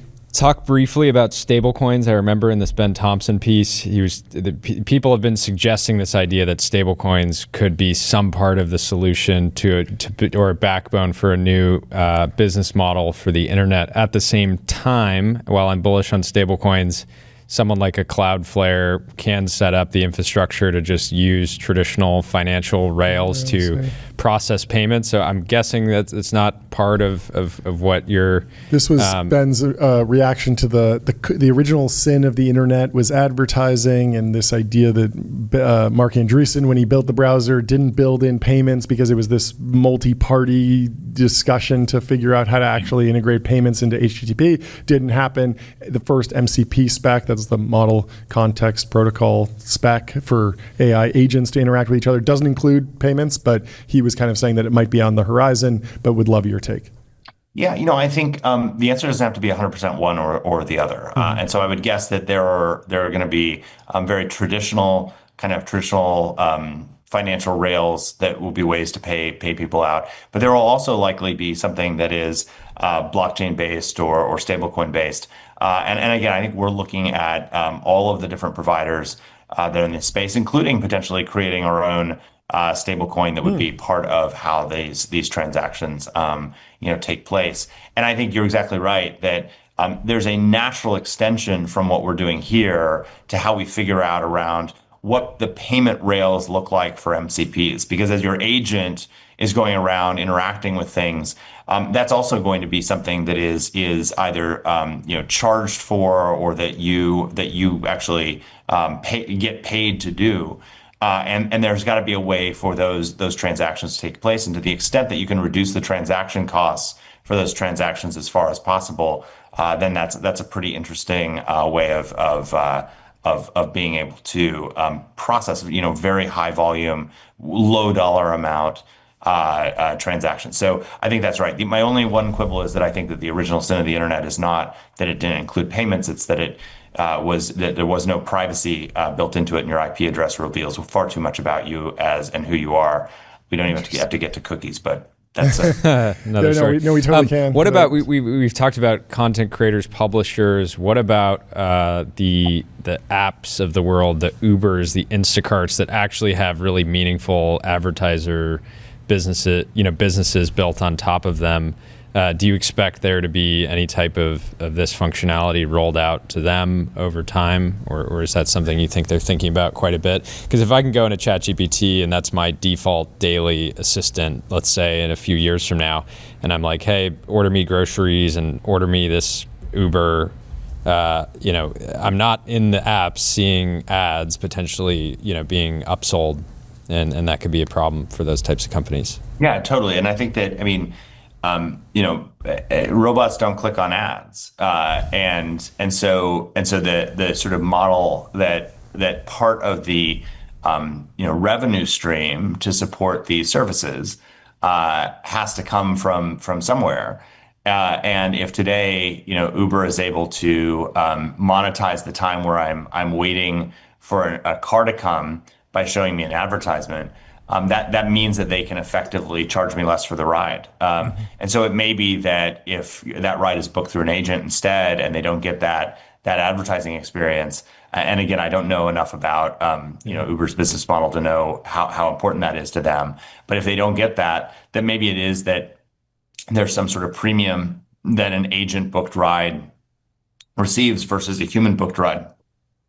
And again, I think that's just, we've got to figure out what that looks like. I think that's going to be less up to Cloudflare. I think it's going to be, our job will be, how do we provide those payment rails? How do we provide the systems? How do we make it so that we can have guardrails on as agents interact with applications that are there, that you as the application provider can set those rules and controls, and then agents can interact within that system. And MCP is sort of the leading candidate for providing that. But you're right that it's a sort of draft version of that specification, and there are a lot of things that have to mature in order for that to be something that is the real kind of agent to agent system that runs that is likely to run what will be an increasingly AI driven web. Yeah. Can you talk about any previous crucible moments for either Cloudflare or just like the internet history broadly? This feels like a moment where you're potentially trying to, deal with a shift in the overall internet structure or the incentive structure, but it's a reaction, but it's also an action that should reshape the relationship between different parties on the internet. Are there different moments in the history of Cloudflare or the history of the internet that you think we could draw on as historical analogies to learn from to see how this might play out? I think that that Google really 30 years ago defined what was the business model for the web, which was you create content, search drives traffic, and then you monetize that content through advertising or subscriptions or ego. And ego and monetization, not quite the right thing, but you derive value from it in one of those three ways. And that's held up for the last 30 years. I think that this is the first time that I've seen something where I thought, wow, there are really going to be very, very, very fundamental changes to the structure of how the internet works if we move from a search-driven model to an AI-driven model. And I think that what I hope is that we can actually make this something where what gets rewarded is not what gets rewarded today, which largely is, who can write the headline that produces the most, sort of inflammatory response in all of us, who basically drives the most cortisol, gets the most clicks and therefore the most ad revenue or the most subscriptions. Like that's not a healthy way of looking at the world. I think, the alternative is if you imagine that kind of all of the AI models together are a good kind of assemblage of an approximation on human knowledge. If we can identify where the holes are and then create incentives for content creators to actually fill in those holes, that actually is going to move humanity forward. It's going to make the AIs better. It's going to be a much more interesting thing, and that's I think how we're going to be creating it. I can't think in the last 30 years of as seminal a moment. I think there are some things that are along the way. I think 2016 was a big turning point year for a lot of reasons. It was sort of the year that it went, technology went from being able to do no wrong to being able to do no right. And sort of rise in populism around the world. You have Brexit in the EU. You have the first Donald Trump election. You've got Xi and Modi consolidating power in Asia. The Filipino election, and I think that was a point in time where, also driven by Snowden shortly before that in 2015, that a lot of the world lost faith in kind of the U.S. model of internet governance and. It wasn't quite ready to adopt the Chinese model, but that's definitely been a shift, which is substantial. And I think we're still watching that play out. That I think is probably still remains the biggest threat to the overall internet. But this shift to AI as well, again, I think is a real challenge, but it's also an incredible opportunity. If again, we can make the rewards incentives for content creators not be who can produce the most cortisol, but who can produce the biggest sort of incremental improvement in human knowledge, that'd be an incredible win and something that I don't quite know how to get there yet. Yeah. But I think yesterday or today, and we took in July 1st, we took a real step in moving in that direction and making sure that content creators can be compensated for really producing information which is valuable to advance human knowledge. What do you think about the future of investigative journalism. There's been a big shift in just content creation into independent creators, but a lot of that is actually downstream or separate from the type of work that investigative journalists do. I'm thinking of like Seymour Hersh hanging out at a local army bar for a year before he gets one scoop that he can write a book about, and these investigative journalists, they tend to, John Carreyrou was on the payroll of the Wall Street Journal for years. He was writing stuff, but then he blows the Theranos case wide open, eventually a book and then a movie. And I imagine that with artificial intelligence, the value of a scoop could actually go up because you could use an LLM to read through the clickbait repurposed version of the article to find, wait, they're sourcing, actually, this person posted it on the internet earlier. They're the one that actually did the hard work to get the scoop. They should get 90% of the value, and 10% should go to the repurposed rage bait version, as opposed to the economic model now, which is maybe you get 90% more clicks on the viral, repurposed content, and the scooper actually gets 10%. Do you think that's possible, or how do you think that investigative journalism will evolve? Yeah, I don't know if this is an answer to your question, but it's I thought it was interesting. As I said, I met with Daniel Ek up in Stockholm, and he told me, he said, we were talking about this, and he said, one of the things we do at Spotify is we actually surface all of the different queries that are sent to Spotify that we don't feel like we have a really good response for. So if somebody searches for, I want a song to a reggae kind of beat and it's all about how much it sucks when your sister steals your car and your dog. Not to get too specific. I'm not. I don't know what these things are, but there are people, there are musicians who take this list and they actually write songs based on what people are looking for. No way. And that they make tens of millions of dollars a year doing just exactly that.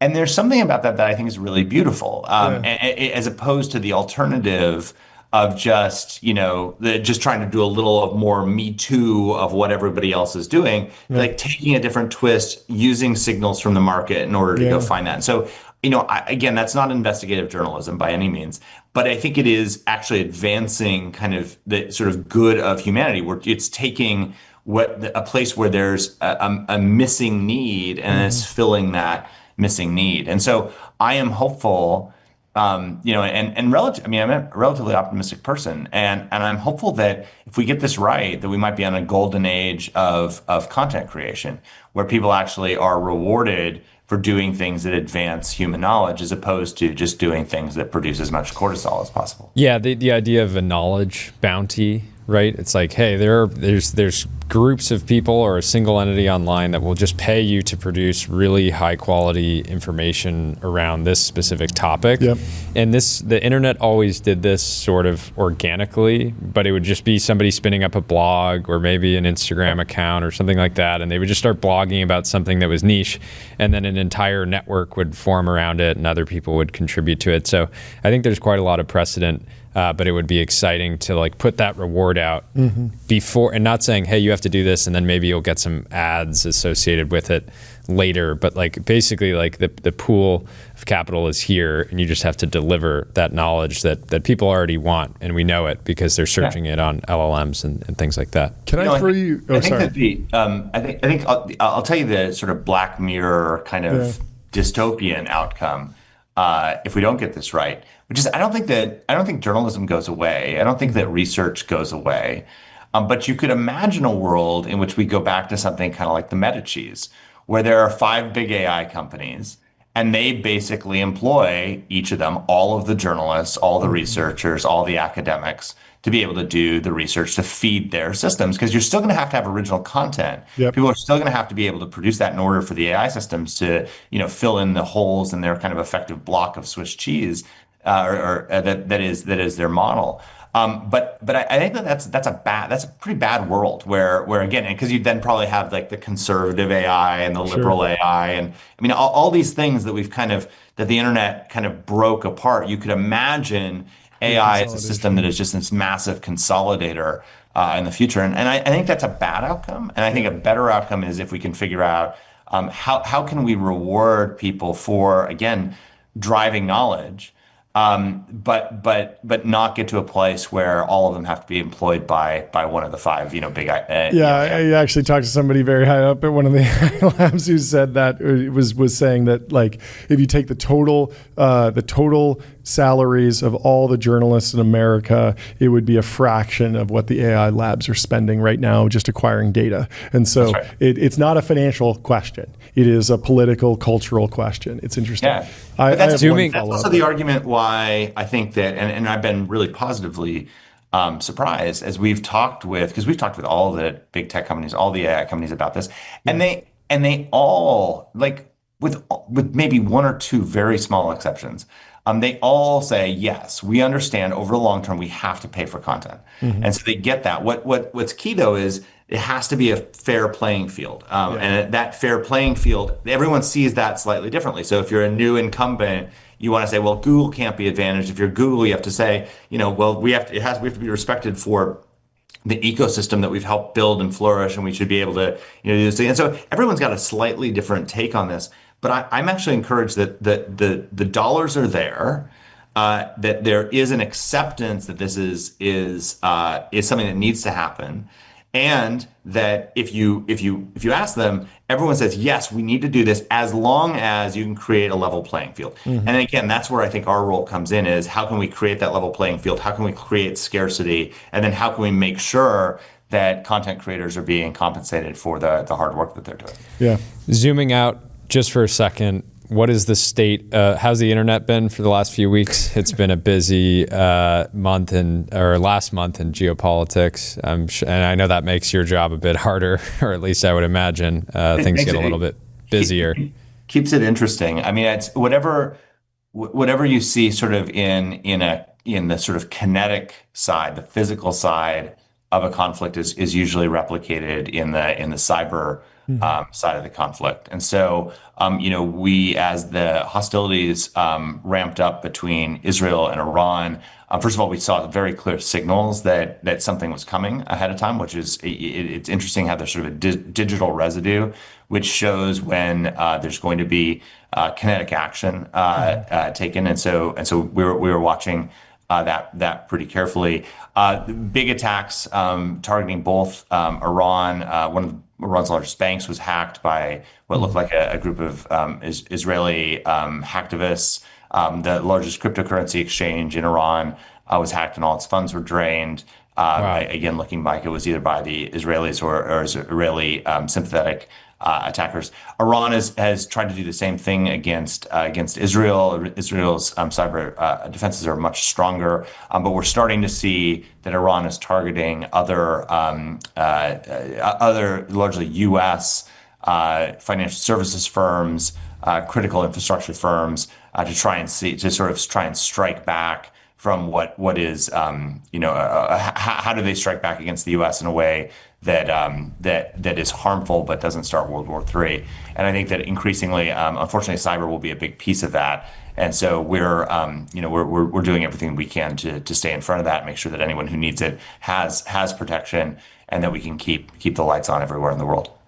Last question from me. Go for it. There's a number of larger overarching tech narratives. I'm interested in if you're losing sleep over any or tracking any in particular focus. The AI talent wars and kind of pay inflation for top performers. Is that an issue or something you've been tracking, or the difficulty to build larger data centers and infrastructure, the GPU shortage, the chip wars, any of those topics kind of particularly relevant to you or your business, or kind of keeping you up at night?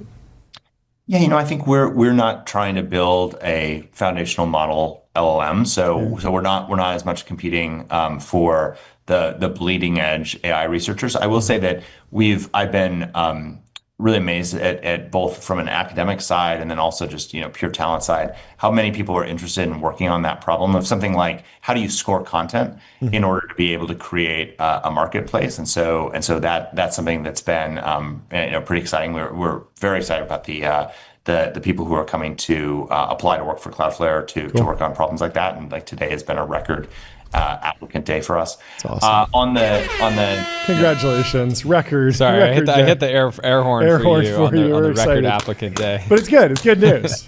And then I think we tend to put a little bit of equipment in a lot of places, and so that we don't tend not to have kind of massive you're not running into like power constraints or rare earth element constraints or water constraints. We do but in kind of a micro way where we put GPUs at the edge of our network. We have to live with a power envelope that we're given by an ISP, and so we're doing things to try and figure out how to just get the best power efficiency out of the GPUs that are there. The answer to more and more need of GPUs can't be everyone has to turn up their own nuclear power station.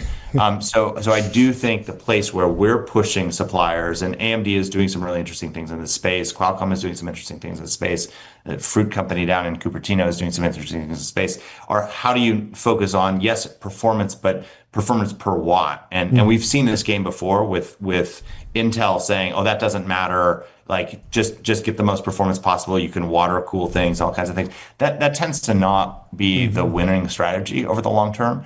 And so we do think that there will be a renewed focus on just energy efficiency around GPUs, and we're really pushing that in a way that because again we can't build our own data centers in the business that we're in.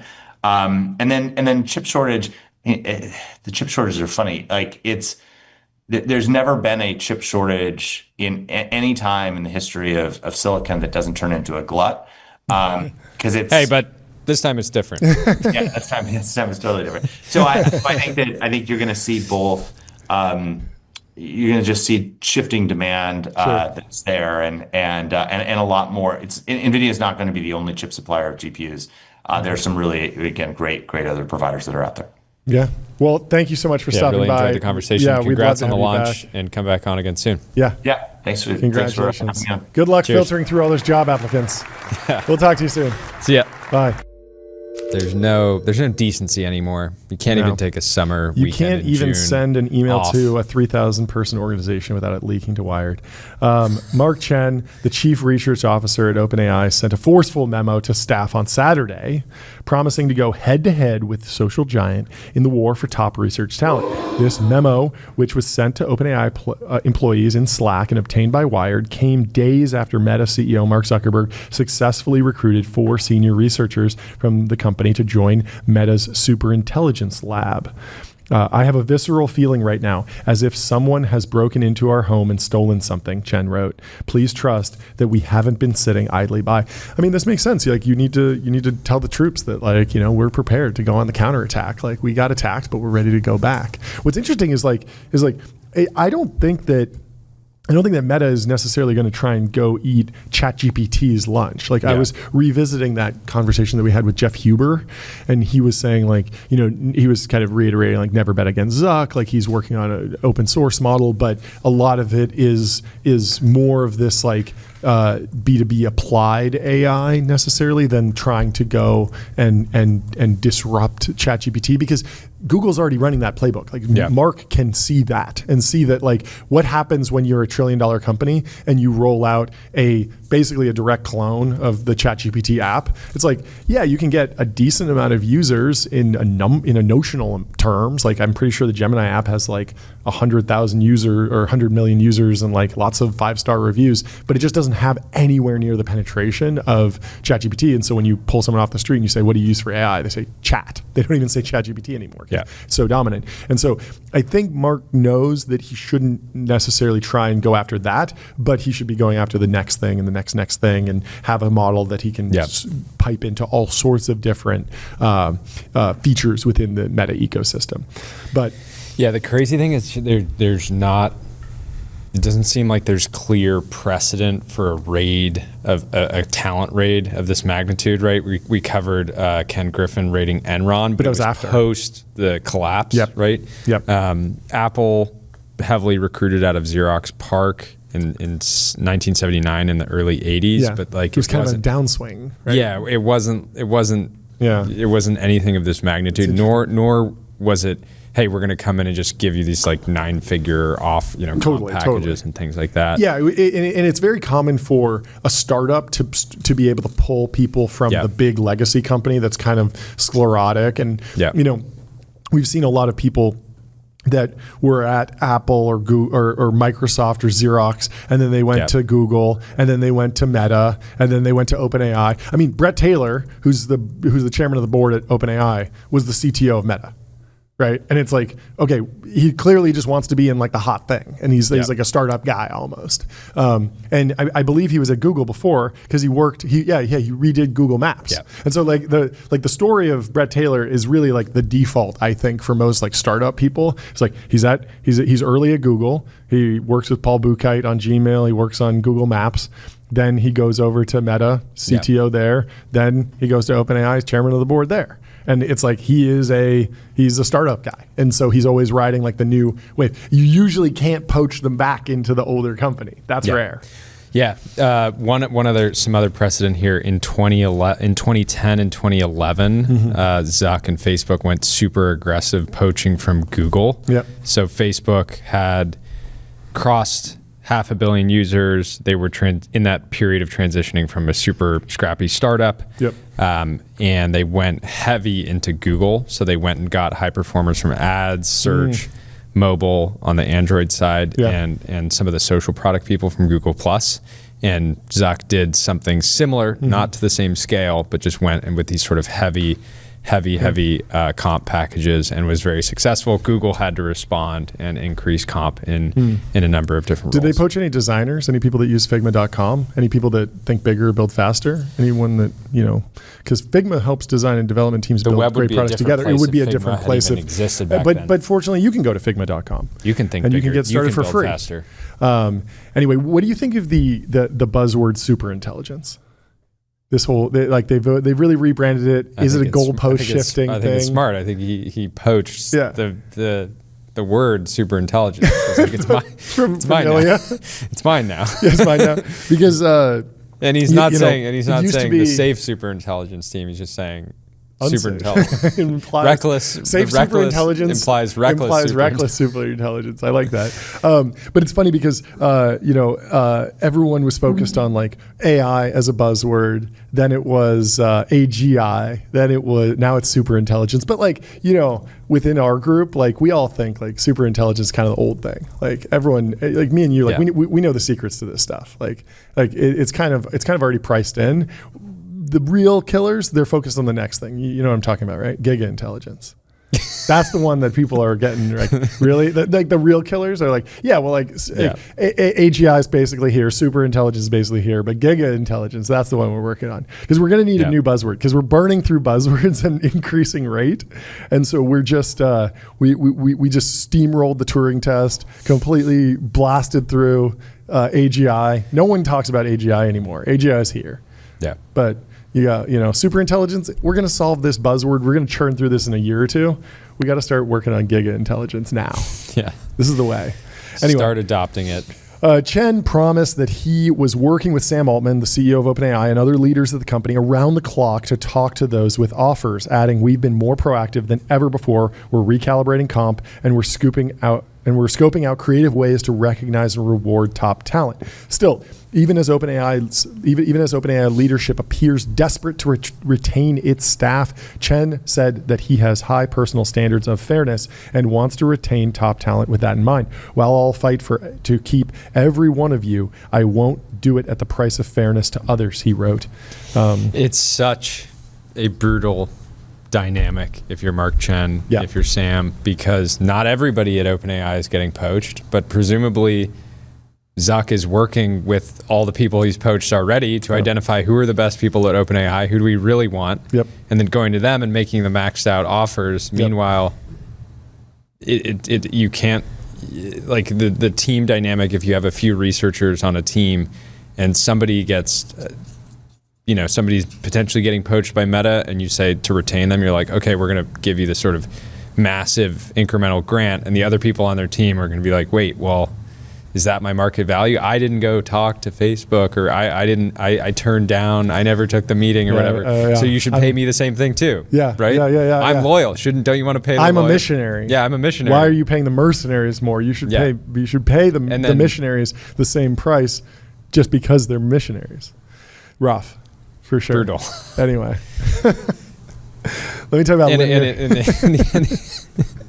No, the other thing is it creates this like really nasty incentive to basically be like, oh yeah, you maybe got hit up by a meta recruiter like many months ago, and you can be like, yeah, I mean they reached out to me, and suddenly they're like hovering around you, like being like, all right, what's it gonna take? We really don't want to lose you. Yeah, it is a.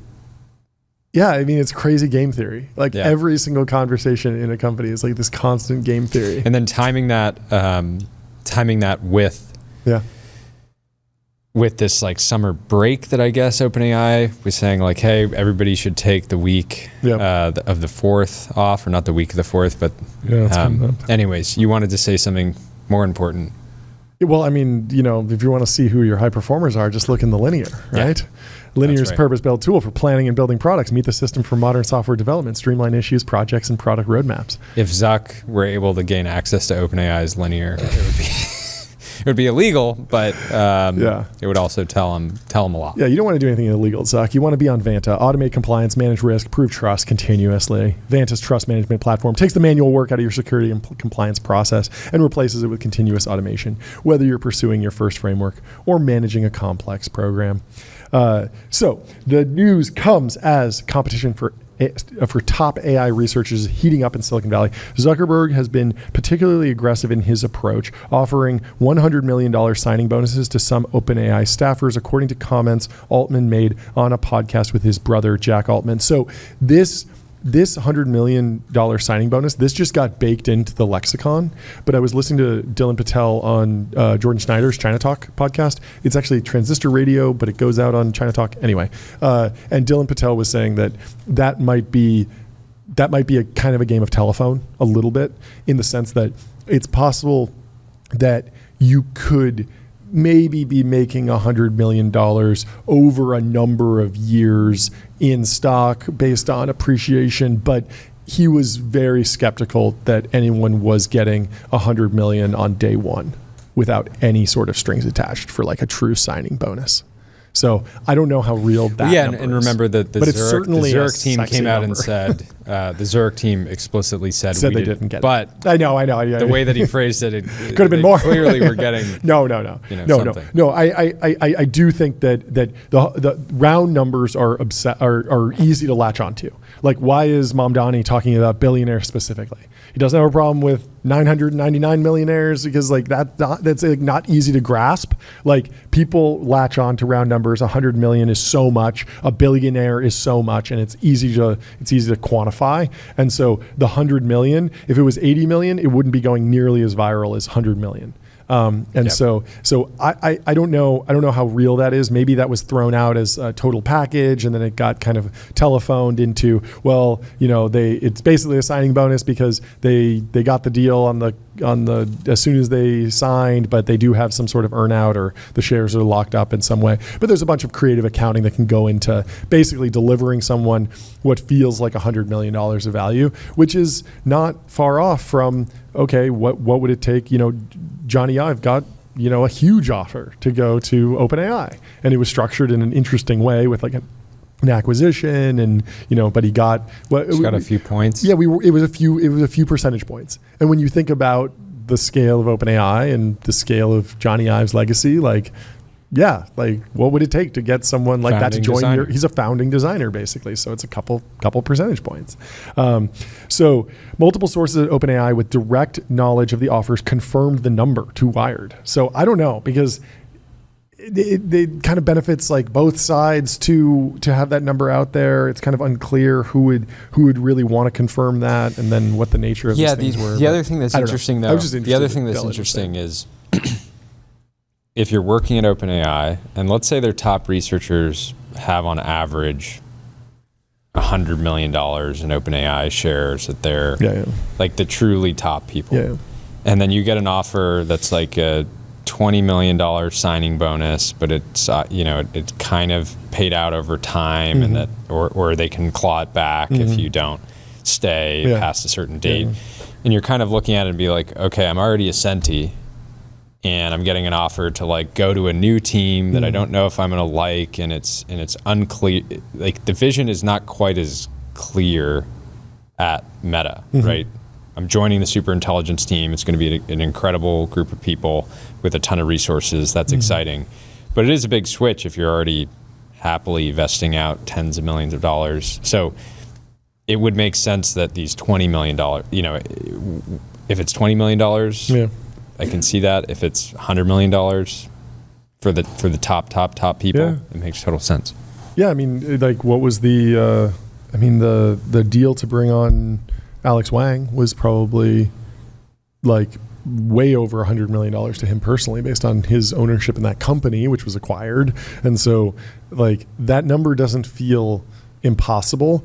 I would just be surprised if there's not some structure around it based on what Dylan was talking about. There's just enough precedent here that, again, going back to Zuck raiding Google in 2010, 2011, he was offering tens of millions of dollars in stock packages to mid-level engineers just because he was like, I need a really good ad product. I want to make my ad product great. Yeah. I mean, have you seen why am I even asking this? Have you seen the BlackBerry movie? Of course not. But in the BlackBerry movie, there's this whole story about they go and they try and poach someone, and then it was controversial because they like backdated some stock options for someone to basically give them more like cash, but without having like the initial impact of that cash. It's kind of interesting. But yeah, I mean, to poach top talent, it's expensive. It kind of benefits both. Maybe, I mean, I don't know. Like on the Meta side, does Zuck want the idea that he's willing to pay up to $100 million out there? Like maybe, because that certainly leads to more people taking the phone call of like, oh wow, Mark is really taking this seriously. I should talk to Meta's recruiting team. I should actually hear them out. And then if they wind up coming back to me with a $50 million offer or a $10 million offer, like, you know, we can discuss that and I can see it and they can evaluate how much I'm worth. They can make an offer, but at least it got the conversation started. But I don't know. There was also the theory that Sam Altman put that $100 million number out in order to kind of like poison the well, because if Mark comes to you and says, hey, you're a top AI researcher, come over here, and then the AI researcher says like, yeah, great, I hear $100 million is the going rate, and Mark's like, no, that's like fake news that Sam was spreading, like we're actually paying 15, then you're like, well, no, like totally. I was hoping for 100. But Sam it kind is of one of the benefits most both. Machiavellian people, and you see, it could be like 4D chess on both sides. I don't know. Yeah. Over the past month, Meta has been aggressively building out their new AI effort and has repeatedly and most unsuccessfully tried to recruit some of our strongest talent with comp-focused packages, Chen wrote on Slack.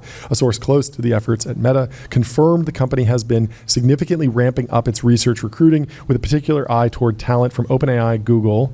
Anthropic, while also a top rival, is thought to be less of a culture fit at Meta. One source tells Wired. They haven't necessarily expanded the band, but for top talent, the sky is the limit. Which is funny because, yeah, of course, like Anthropic's like so missionary driven. Like it's going to be very hard to go to Anthropic and research scientists and be like, ads, better ads. And they're like, we're building God here. Yeah. You know? Anyway, $100 million is $100 million. Not for Anthropic guys. Anthropic guys are true believers. They don't care. What's $100 million in a post-scarcity world? Doesn't matter. You want to be on the post-scarcity train. Chen's note included. It is so telling though, of like how you like sort of like try to pinpoint like Zuck's views on AI. Yeah. He's like, I'm not even going to bother with those people at Anthropic. Not a culture fit. Too AGI pilled. Yeah, that's great. Senator, we sell ads. Anyway, if you're looking for sales tax super intelligence, go to numeralhq.com. Spend less than 5 minutes per month on sales tax compliance with super intelligence for sales tax. The official sales tax automation provider for Lucy. Yes, that's true. Chen's note included messages from 7 other research leaders at the company where they wrote notes to staffers in an apparent effort to encourage them to stay. One leader on the research team encouraged staff to reach out if they received an offer from Meta. If they pressure you or make ridiculous, exploding offers, just tell them to back off. It's not nice to pressure people in potentially the most important decision. Wired is not naming the leader as they are not a C-suite executive. This is weird. Where's the end of this quote? That's odd. I'd like to be able to talk you through it, and I know all about their offers. The remarks come as OpenAI staff grapple with an intense workload that has many staffers grinding 80 hours a week. OpenAI is largely shutting down next week as the company tries to give employees time to recharge. Let's give it up for OpenAI's grind set. It's really fantastic. Also, extremely American to give a full week off right around July 4th. Yep. Like, I'm normally pretty anti taking time off, but if you're going to go really hard on a particular holiday, make it July 4th. You know, give a week off around July 4th. I love it. I was posting, you know, I need a poly market on whether or not we get a Zuck American flag video on July 4th. Do you think it'll happen? I actually think there 100% should be a poly market on that. Right? It's kind of 50-50, right? Like, he is definitely locked in, very busy, probably not a lot of time off. He sees that, he knows from this that OpenAI is down this week. So that's probably like really encouraging to be like, I want to go harder this week. Yeah. They're off. Yeah, my at the same time, advice like, for founders, it's one of the greatest pieces of content he puts out. Think about how hard Zuck is going right now. Go harder. Week of July 4th. And just don't get outworked by him. Yes. Just don't get outworked by Zuck this week. It's going to be tough. He's in year 20. What excuses do you have? You're 3 months into your startup. Yeah. Come on. Go harder. Go harder. I love it. Meta knows we're taking this week to recharge, and we'll take advantage of it to try and pressure you to make decisions fast and in isolation. Another leader at the company wrote, if you're feeling that pressure, don't be afraid to reach out. I and Mark are around and want to support you. So, while OpenAI's leadership is taking Meta's efforts seriously, Chen also said that the company is getting too caught up in the cadence of regular product launches and in short-term comparison with the competition. The sentiment is backed by a former OpenAI staffer who worked closely with Altman and said the CEO wanted to see buzzy announcements every few months. This was key to their strategy. Was like, always Google, have a buzzy announcement ready if the competition does anything. Yes. Just drop a. Google I/O is happening. Wouldn't it be crazy if we acquired a company called I/O the day before or something like that? Google's announcing the new Gemini. Let's just steamroll them in the timeline 24 hours before. Yeah, I'd love to introduce you deep research. Like, I mean, it's masterful, and but that's the game you got to play. That's the game on the field. Like, I think he he's really being is aggressive, but he's not doing anything wrong. He is up there with Elon in terms of creating and riding hype and constantly delivering enough real product value to justify the hype that was being sold 6 months ago, basically. So like staying on the bleeding edge. And this is why the anti-tech people hate him and Elon so much, because they're like it's overhyped. It's not useful. And then like a year later, it's like there's Tesla cars everywhere. The rockets are landing and like 90% of people are using ChatGPT every day. And tens of billions of visits monthly. Okay, so it was real, but also he was over-promising, but he delivered at a higher level than anyone in human history. And that's just like, those two things are in conflict. So someone said this, like, Elon is both Thomas Edison and Barnum and Bailey or whatever, P.T. Barnum. Like, he's a circusman who can put on a show and put a robot in a human in a suit acting like a robot, but then he can actually go and deliver the thing, which is just, it just breaks people's brains. Anyway, we need to remain focused on the real prize of finding ways to compute. A lot more supercomputers are coming on later this year into intelligence. Chen wrote, this is the main quest, and it's important to remember that skirmishes with Meta are the side quest. Last but not least, I'll be around this week, recharged and ready to go pound for pound. DM me anytime. I love it. He's ready to go. He's fired up. Get him in the ring. I love talking with Mark. Yeah, that was a fun conversation. Also, I mean, guys in shape. Let's get him in the octagon with Zuck. Mark on Mark violence. Let's see it. I mean, if there was a pound for pound list for the top AI researcher in the world, he's in the conversation. He's in the conversation. It's amazing. It's really been amazing to watch Mark's leadership and integrity through this process, especially when he has had to make tough decisions, Altman wrote on Slack in response to Chen's message. Very grateful we have him as our leader. I mean, it can't be overstated, making these decisions, right? Yeah. One of your best people comes to you and says, it's hard. Hey, yep. I'm really happy here at OpenAI. Yeah. I have $80 million of stock. Yeah. And I was just offered 150 over the next year, and it's highly or over the next few years. It's highly liquid, yep. Meaning that I can market sell it quarterly forever. Yeah. And meanwhile, you're going through this for-profit conversion. Do you think the liquidity thing is real at all? I mean, obviously. What are you? I mean, like, if you want to, let's say you want to buy a $50 million house and you have $100 million in like illiquid OpenAI. Like, is that going to be hard at all? I feel like Goldman Sachs and Morgan Stanley Private Wealth Management are going to be beating down your doors to give you a loan that's backed by the shares. Sure. You're only going to have to put down 10%. Sure, like, but meanwhile, the company's failing secondaries. to go through a for-profit conversion. Yeah, but I mean, so that Satya's taken 20% off the top. I mean, that applies. No, I'm just that saying. applies like a small haircut. I would say. I'm just saying there is always. Yeah. There's always going to be a tension of somebody having massive wealth but not having greenbacks. Yeah. There's always going to be that tension. Yeah. And people seeing that Meta is one of the most liquid stocks in the world. Yeah. Can constantly trade in and out of it. And it's ultimately it's stable. Yeah. Right? So, I mean, if you're interested in liquid stocks, go to public.com. Investing for those who take it seriously. Multi-asset investing. Industry-leading yields. Old-fashioned stocks. Trusted bonds, by millions. And who knows, maybe they'll have OpenAI soon. Anything's possible. We should, Robinhood has, the tokens around private companies. Maybe we should tokenize nonprofits. I want to be able to trade, PETA. Let me go long PETA. Let me get some leverage on that. I want some leverage, please. Levered options on PETA. Look at Tyler right now. Let's get on the Tyler cam. How are we doing on timing? I think I'm in the right mission. Oh, you did it? No way. 15 minutes left. Let's see it. Okay. I can't believe you got it set up so fast. That's amazing. Okay, he's sitting at 26 minutes so far. All right, well, have fun in there, Tyler. I just look over and I didn't realize he was on VR. It's amazing. I think he's actually playing it. This is crazy because my number one complaint with the Quest was that it just takes a long time to set up, and I think that it causes a lot of you dust intentionally and did this challenge. Yes. And made it seem like, I'm going to happily give away my new VR Xbox. Yeah. Thinking that there's no way he could finish it in 40 minutes. But now he's... I think he's going to do speed it. running. Wow, okay. Pillar of Autumn. It's happening. Anyway, Swix has the story. He's breaking it down. Yeah, some good highlights here. The Mark v. Mark war has resulted in going from, the good people don't leave, to someone has broken into our home and stolen something.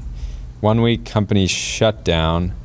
Question mark. I mean, I was going back and forth here. I wouldn't be surprised if this shutdown was somewhat strategic. Yeah. In that, hey, people already need a break. We shouldn't have them walking around the office. With the way they were writing it, it felt like this had been on the table for months because the company has been working really hard, launching a ton of stuff. Yeah. And it seems like it just seems like an odd choice to, if you're in the middle of this Mark v. Mark war, that would be what you choose to do, would be a 1 week company shutdown. But I don't know, maybe. I'm not 100% that like the AI talent war has resulted in the shutdown. It's more just like the shutdown is happening at a weird time. Anyway, this third point is very interesting. Pivoting product launch calendar to AGI race, especially when Stargate comes online. Dylan Patel says December is when Stargate's coming online, and that should be the biggest cluster ever, and unlock even more. Maybe pre-training scale, but there's a question about how important that is, and maybe you can do more reinforcement learning in a more distributed way. So I don't know. Also, like, it's not exactly like Zuck is GPU poor, so I don't know how big of a deal it is. the Stargate thing. We'll see. But number 4, for some reason, Meta is ignoring Anthropic. Don't care about safety. If this is true, of course. The Anthropic point was very funny. Anyway, there's other posts in here that we should cover. Satwik Singh says, what Sam never understood was that Zuckerberg torched $20 billion over VR headsets with Nintendo Wii graphics and didn't even flinch. You know what's so funny? Like the Nintendo Wii graphics thing, that was like 3 months, and then after that, he was doing that Lex interview in the metaverse. Did you ever see that? Where it's like, it is like photoreal immediately. Yeah, we got a wild demo at Meta HQ of all the new products, and we were blown away. I'm not even sure. I don't think we can say much. We can talk about it in like the abstract, but yeah, I mean, none of that was like Nintendo Wii level graphics, but I mean that one picture was like iconic and kind of like it felt like, oh, this is kind of a step back in terms of. Well, many more people saw that picture than actually used the product. Yeah, and so.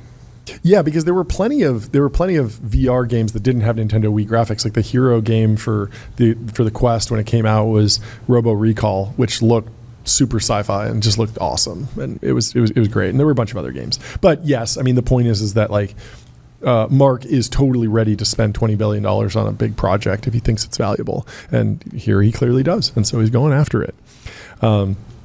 Anyway, similar founder-led company that's building amazing AI stuff. Finn, the #1 AI agent for customer service. We've had Owen on the show before. He's been on #1 in performance benchmarks, #1 in bake-offs, #1 on ranking G2. on G2. Let's go. So if you're looking to do customer service, head over to Finn. I'm saying this. They're not saying this, but I'm going to say this is the official AI CX tool of both AI safety and being AGI pilled. Okay. Because Anthropic uses. Oh, really? No way. Finn. There we go. Okay. Awesome. So, yeah, I'm sure Anthropic will love that. They're like, we said you could put our logo on your website. We didn't say the technology's daily. These 2 podcasters could say it's the go official, way over their skis on this endorsement. It's the official CX agent. Anyway, Rune had an interesting take here, diving into the why these trade deals are so they're not really trade deals, but these poachings can be so damaging. And he's trying to put it in broader consumer terms. We're gonna debate whether or not his point is well taken. He of course works at OpenAI and has for a number of years. Rune says intellectual property by default is a market failure. Single, well-informed, talented defectors can walk away from organizations with billions of dollars of tacit value of knowing what works and what doesn't. The athlete metaphor is somewhat wrong. In industries where patents and such aren't viable, market participants will drastically underinvest in R&D efforts due to IP seepage, just like the I drink your milkshake effect of oil seepage and land rights. There is a compelling pro-consumer case for non-competes. Interesting. Very rare that you hear a tech person argue in favor of non-competes. Interesting. I mean, the immediate impact of non-competes in this context would be dramatically lower wages for AI researchers like Rune, which is interesting. The other question is... Yeah, and it's interesting you'd have to move AI out of California. Oh, people would then. Maybe. Or they I'm would just saying, choose I'm saying to be if there. you really want to use non-competes, go where they can be enforced, right? Yes, but then as historically impossible. But then as an AI researcher, you'd say, I definitely don't want to leave California because I'm going to get a much better deal here. School here. Yeah, my question is like, I've always been interested in like, why can, like the consumer packaged goods industry, like patent like a tab on a can for 25 years and like Walt Disney can own like the shape of mouse ears for like 80 years, but like Google can't own the Transformer for like even a minute. Like, I get that it's like some sort of fundamental discovery, but I've always been interested in how little IP works in technology. So that's I think it just is a byproduct of hacker culture and sort of like positive sum culture of Silicon Valley. Yeah, but you'd think that would change if there was tens of billions of dollars on the table, right? Yeah, I mean, there's a culture of, So I agree with you, and I'll give you an example. Businesses. So pull to refresh. on the iPhone was created by a Twitter employee, like a Twitter UX UI developer, built that user interaction, and then Twitter had a patent on Lauren it. Brichter. Yes. An American software developer, best known for creating pull Tweety to refresh, and the pull to refresh interaction. So he created that design pattern, and then he had a patent on it.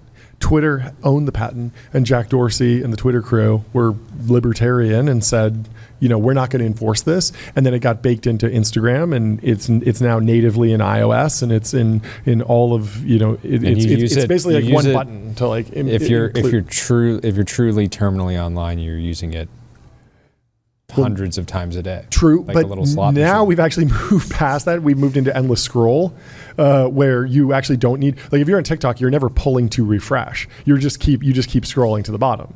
So we're actually post pull to refresh, and now we're in the endless scroll. But endless scroll, I believe, was developed by Pinterest, and they had a patent on it for a while, I think. It might be wrong here, but endless scroll was also something that was not able to be owned, which is just odd to me. And then there's the other question of like Coca-Cola has been able to keep the formula as a trade secret for like 100 years or something, and it's just odd that tech companies can't seem to do either.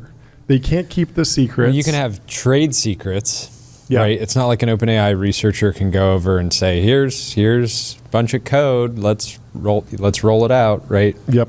It's basically the sort of way of doing things that they've internalized from being at a company for a certain amount of time. Tacit value of knowing what works and what doesn't. And so my like naive read on this is that if you had a top tier OpenAI researcher at Meta during the Llama 4 build out, that researcher would have said, hey, don't focus on pre-training scale as much. We need to get a reasoning model out, and we need to focus on RL and post-training much more. Much more. And when you talk to Dylan Patel, I was asking him about DeepSeek and how DeepSeek was doing all these innovations and like moving to floating point 8, like smaller, basically smaller numbers storing the weights. And he was like, oh yeah, but OpenAI was doing that like 2 years ago. DeepSeek just open sourced it. And so it's like, the world found out, if you found out the best practices from DeepSeek because they open sourced it, like you were not on the cutting edge and you should have been poaching AI researchers from the top labs earlier. So two things could be happening here. One, Zuck is right to just go and overpay and try to recreate some of the magic and get a leading model or set of models out of it that he can use in a bunch of different ways that we've discussed. Or none of this matters, and Rune is baiting Zuck into just overpaying. He's just like the 4D chess is like, oh yeah, they're getting everything, they're taking everything. Yeah. No, I don't necessarily believe that, because I did talk to Rune like years ago, and I was like, but like, is this going to commoditize? Like, is the foundation model layer going to commoditize? And he was like, there are like the secret to OpenAI in many ways is like the Telian secrets. Like they understand things at a lower level that other people just don't, and so that will compound and stay at advantage. And he hadn't even predicted the dominance of the consumer and like the aggregation theory that happens when you're the front end to consumer AI. That's incredibly valuable. But just on the research side, like they can stay ahead just by understanding like the secrets of what works and what doesn't. But it's interesting. Anyway, let's tell you about ADIO, customer relationship magic. ADIO is the AI native CRM that builds, scales, and grows your company to the next level. Next level. We have a light guest booking today, but we're spending an hour talking about one story because it's fun stuff. We can continue. We can go over to the Wall Street Journal because in the exchange section there's a fantastic article related to this. It says it's known as the list, and it's a secret file of geniuses. And I'm looking at this. It says Mishka Belenko, Yu Zhang. Mark Zuckerberg's been reviewing this list. Lucas Byers on this, the new guy. It says Jordy Hayes, John Coogan, Tyler Cosgrove, Ben Kohler, a couple other folks. But, just the usual people that we know. Yeah. Anyway, it's known as the list, and it's a secret file of geniuses. Only select AI researchers have the skills for the hottest area in tech. Mark Zuckerberg and his rivals want to hire them, even if it costs ungodly sums. We love ungodly sums. We should be ringing the gong more to this episode. All over Silicon Valley, the brightest minds in AI are buzzing about The List, a compilation of the most talented researchers and engineers in artificial intelligence that Mark Zuckerberg has spent months putting together. Lucas Bayer works in multimodal vision research, which Tyler broke down for us. Can you imagine if Zuck spun up like basically like a hot or not style tool that's just like pins two researchers together, and like he makes other researchers like just do the test and then just puts out a list of like this is the top 50 people. Yep. This is so good. Lucas Bayer describes himself as a scientist dedicated to the creation of awesomeness. Yu Zhang very Reddit coded. But he's a poster on X as well. Yeah, of course. Yu Zhang specializes in automatic speech recognition and barely has an online presence besides his influential papers. Misha Belenko is an expert in large-scale machine learning who also enjoys hiking and hiking and skiing, or as he puts it on his website, applying hill climbing, search, and gradient descent algorithms to real-world domains. That's very cute. The recruits on The List typically have PhDs from elite schools like Berkeley and Carnegie Mellon. They also have experience at places like OpenAI in San Francisco or Google DeepMind in London. They're usually in their 20s and 30s, and they all know each other. They spend their days staring at screens to solve the kinds of inscrutable problems that require spectacular amounts of computing power, and their previously obscure talents have never been so highly valued. The chief executives of tech Goliaths and heavyweight venture capitalists are cozying up with a few dozen nerdy researchers because their specialized knowledge is the key to cashing in on the artificial intelligence revolution. It is funny. Some of the losers out of this talent war are just VCs, because how do you compete? How do you compete when, historically you could have gone to some of these and really overpaid to invest? You could have come to them with a ridiculous, what would be very ridiculous for a VC, which is, I will spin up a new company. Not ridiculous, it happens, but it is kind of ridiculous in some ways. Spin up a new company. I'll give you 200 on $1 billion, and you can take 10 million personally in secondary immediately. Yep. And that is no longer even that compelling of an offer. If the odds of actually winning are low and you just want the most access to compute and be traded. Will is in the studio. Welcome back to TBPN. Hey. How are you doing? How's it going? Congratulations on the trade deal. Thanks for having me back. Yeah. What supercar did you buy? Did you go Bugatti Chiron? Or you go F80? I mean, we hear that the numbers are huge right now for folks like you. I mean, I'm taking a plane more, so like that was a lot of fun. Yeah. People say, we wanted flying cars. We got 140 air characters. The fact that you would imply that Will drives himself is offensive. I mean, a lot of Waymo for the first time recently. I'd been to like SF, but like I hadn't been around SF proper that much since the Waymo craze took off, and so like that's been like the car experience really, just like self-driving cars. Damn. Yeah. So are you in SF full time now? Still back and forth New York. Okay. I'm like kind of slowly starting to spend more time in SF. It's on brand. You're decentralized. You're decentralizing AI. It's a perfect fit. Perfect fit. Anyway, did you touch grass at all this weekend, or were you locked into the timeline?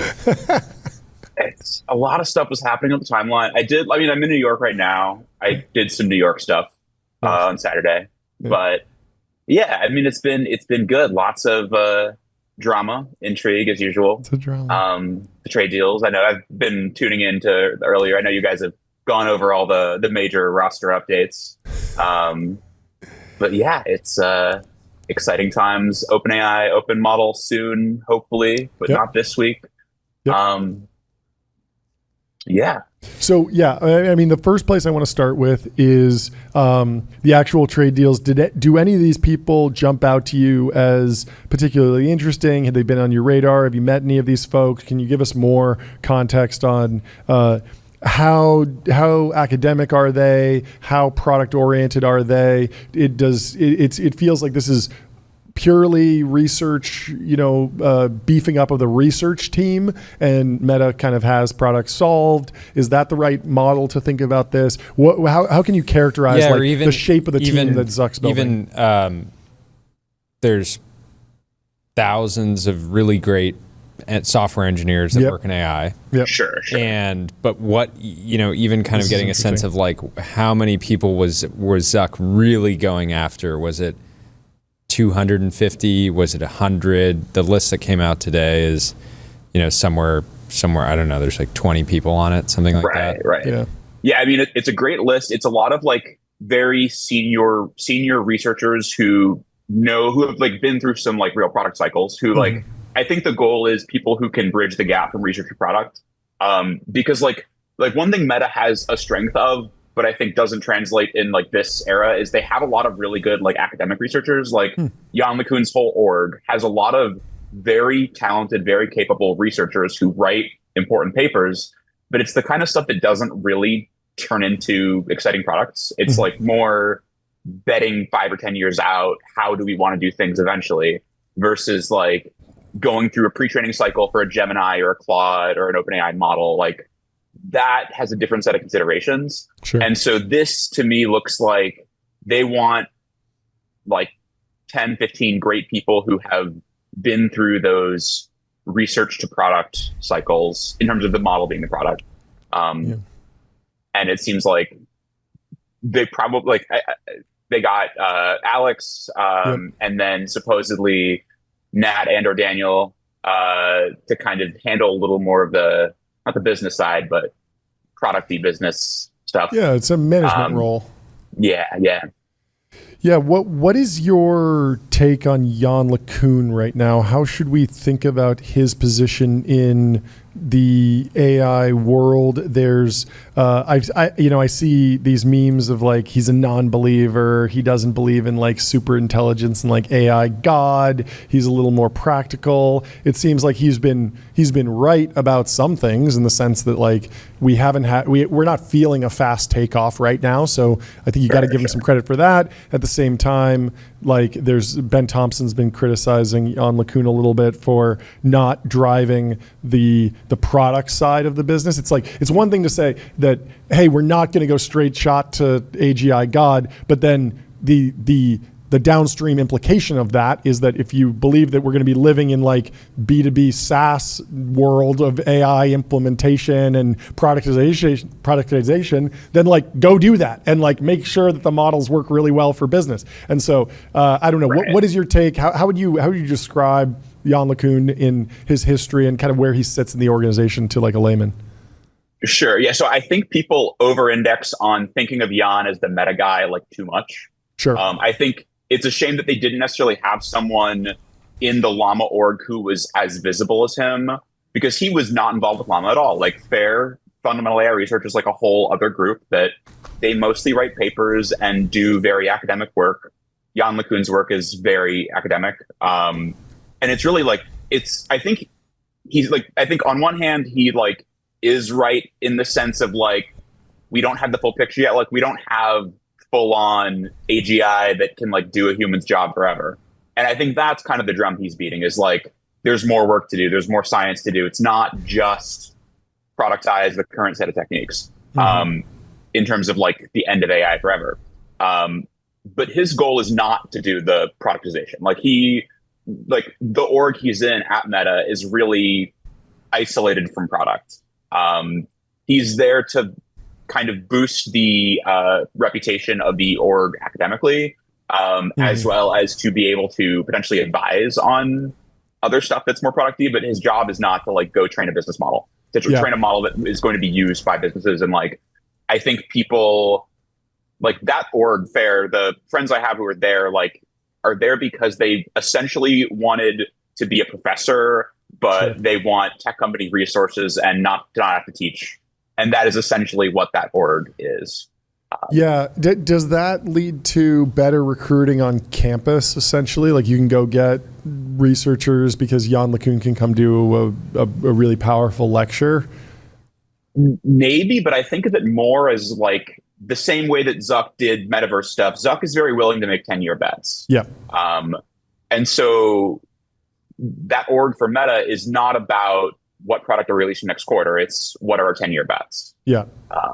Okay. I want to. What about? Sorry. Yeah, you can go. So Meta shares just hit an all-time high. Really? So the stock's performing. I'm curious from your time at Morgan Stanley. Thank you for that, John. It's incredible. That is incredible. But generally up 5% over the last week. Wow. How did Wall Street generally sort of like process the like Meta AI story? Because now, obviously, at least the market seems generally excited. It may get to the point where we did with VR, where people are like, "Hey, whoa, cool it on the metaverse," you know? Well, it's funny because like you add all this up, even if the $100 million offer number is real, it's like, okay, so now we're at like $1 billion in spend. It's 5% of the metaverse hole that was burning. And it's like, you know, from a Wall Street perspective, you're like, I don't care about $1 billion. I care about $20 billion, because that was what was weighing on the stock during the metaverse build out. But this is like, AI is so much more productizable. You can make so much more money from it upfront. And it seems like, even though it's a big number, $100 million offer, it feels like the spend is maybe less. But I don't know. What do you think, Will? Right. Yeah. I mean, I think I don't know the context fully of the 100 million. I know people have all these theories, but like the scale AI numbers we do know. Yeah. And like that's a big chunk of their, like, I don't know. They don't do those every day. Yeah. But they've done a handful in the past at that scale. Like WhatsApp was 20 billion or something like that. And I mean, it's hard to read into like the charts. Like I think people are generally like expecting that Meta will take AI seriously and are kind of happy to see change. Whether that is like justified or not, I mean, we'll see. Yeah, it was interesting. I think the product side is going to be interesting because, like, they're not a B2B SaaS company. Yeah. Well, so I want to push back on that. They're an entertainment company, and I think that I don't think that people are fully understand the potential of Gen AI around entertainment. Like, it gets talked a lot around, oh, you're going to be able to generate, you know, an entire movie or generate video games or things like that. And I think that we've seen some fantastic examples so far, but nothing that is, I think like George Hotz was on our show and he was talking about how like basically AI is going to be like having 5 CIA agents follow you around all the time, convincing you to buy products. And like that is like one probably kind of dark bull case for Meta in the context of AI, because it's like, it's possible that Facebook is already the best advertising product in human history, like period, hands down. There's nothing better. And then could you make it like 2-3 times better? It's very possible. Crazy. Yeah. I want to push back on the B2B thing because yes, they don't sell B2B software, but I was thinking about it in this terms. Like if you were running a company where you only had one client and that client was Meta, and you sold them CRM and infrastructure and LLMs to improve the back office and do censorship and reality checking and looking for bad words and looking for improper posts and recommendation algorithms. Like, how much would that company be worth? And how much revenue would they be making just from that one client? And I think it's in the billions, because it's just such a large organization that it's potentially like just the B2B applications of AI inside of Meta are like, it's a multi-billion-dollar like cost center or revenue driver or something like that. I don't know. I think a company at Meta scale has already rewritten all that stuff themselves for the most. Like, they probably have some services that they're using, but like they rebuild their own cloud, like, because they use AWS for a lot of stuff. They're not a compute company though, and in terms of like platform stuff, I feel like those companies, once you hit a certain size and you just like have so many engineers that you want everything, like Google rewrites all their own stuff, Microsoft rewrites all their own stuff. And is there another like a tail of end of that has not been done yet that they can squeeze some more money out of? Sure. Entertainment will be interesting. So one thing that I was just reminded of, have you seen the Italian brain rot videos? Oh yeah. Love them. Yeah. So like, I know people, it's like silly, it's stupid, but there is something there in terms of this like communal narrative storytelling with a level of vibrancy that we haven't seen so far. It's like Looney Tunes. But people just like come up with these where you could imagine Meta kind of eating a good chunk of the like video gen market if they have an answer to like VO3, where that becomes part of the platform. It ties into the whole metaverse thing of like creating stories and sharing these stories with your friends. But instead of like Instagram stories, it's like, okay, what's the evolution of stories? Yeah, have you seen Higgsfield? No. Higgsfield AI, I think it's an ex-Snapchat team. Yeah. Their new image model is basically already at a point where it's creating images that are photorealistic, but in the photorealistic. It looks like Instagram photos, not like full-time influencer generated it after spending hours trying to create it, and you can't tell that it's not real.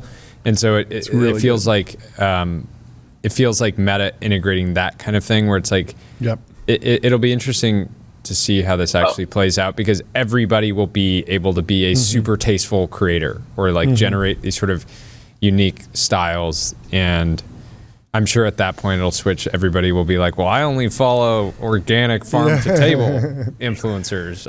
Who knows? Yeah. I feel like their AI integrations so far have all been kind of weird. Like there's these like Instagram accounts you can chat with, and then there was the whole Meta AI homepage disaster where old people were like leaking personal info without realizing it. But I guess Facebook's always had that. I think they'll have to thread the needle on product in a way that they'll have to get creative, because they haven't, like, it's been a while since they had a product innovation that was homegrown that really stuck. Like, it is interesting that they haven't tried to create a Studio Ghibli moment by you're like going to I was saying this, they should just pre-render everyone's profile picture as a Ghibli, and just when you open the Instagram app, it's just like, here, we did this for you. It would be incredibly expensive from an inference cost, but then it's just like you could share it and it's just more virality around it. But I don't know. And like even baking that down into a filter. No, it can't be so like OpenAI branded now. They have to go with their I'm not new saying version. I'm saying like an entirely something like new. That. Sure. But basically like the filters in the Instagram app should be like style transfer or like fully generative instead of just like color grades. That's clearly the next thing, and they should just do that. But what do you think of Sam Altman's ability to get through this? Like, he's had a series of exoduses and seemed to continue to march on. The Anthropic departures, then SSI and Thinking Machines, like XAI, like this is not the first time. Not his first rodeo. It's not his first rodeo. Not his first rodeo. And so there's this whole narrative like never bet against Zuck. He's been down on the metaverse, came back. He's been down on mobile with the HTML5 thing, and he came back from that, went native and super dominant and bought Instagram, WhatsApp, super dominant in mobile. And so never bet against Zuck, but then also maybe never get bet against Sam, and maybe they both win, and maybe like the real loser is like, I don't know, some other company or something. I don't know. I think as long as OpenAI doesn't totally drop the ball on product or research, like they have the center of gravity for the AI world. Like in the same way that no matter what Android ships, people are not going to switch from their iPhones. Like something that have to go very wrong for people to not see OpenAI as the winner, I think, or as the kind of the default.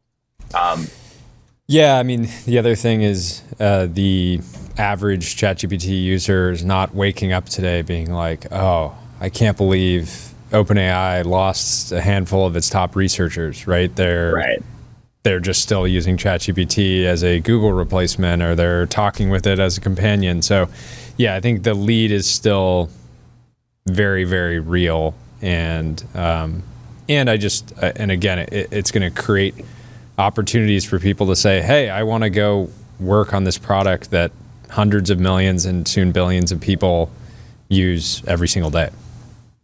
Right. And I do think it'll get to a point, especially with like 2025 into 26, where there's a lot of product stuff that people seem like I think we're early on products and we'll keep getting better versions of the same things in a way that's like kind of predictable. Like the image models will keep getting better.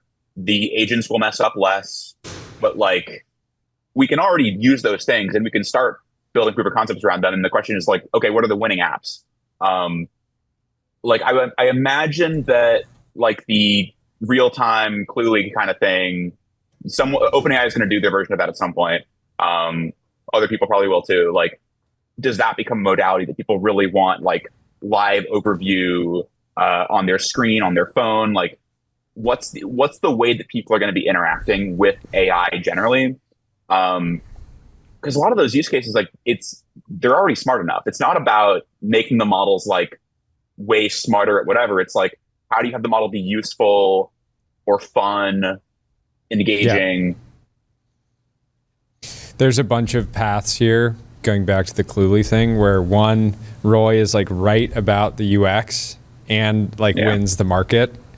And the other option is like he's right about the UX, but like doesn't win the market. And then there's like, it's just not the right form factor or whatever. But any of, at least the first two outcomes are hilarious in that Roy Lee ushers in the new paradigm of for engaging with language models. I'm curious,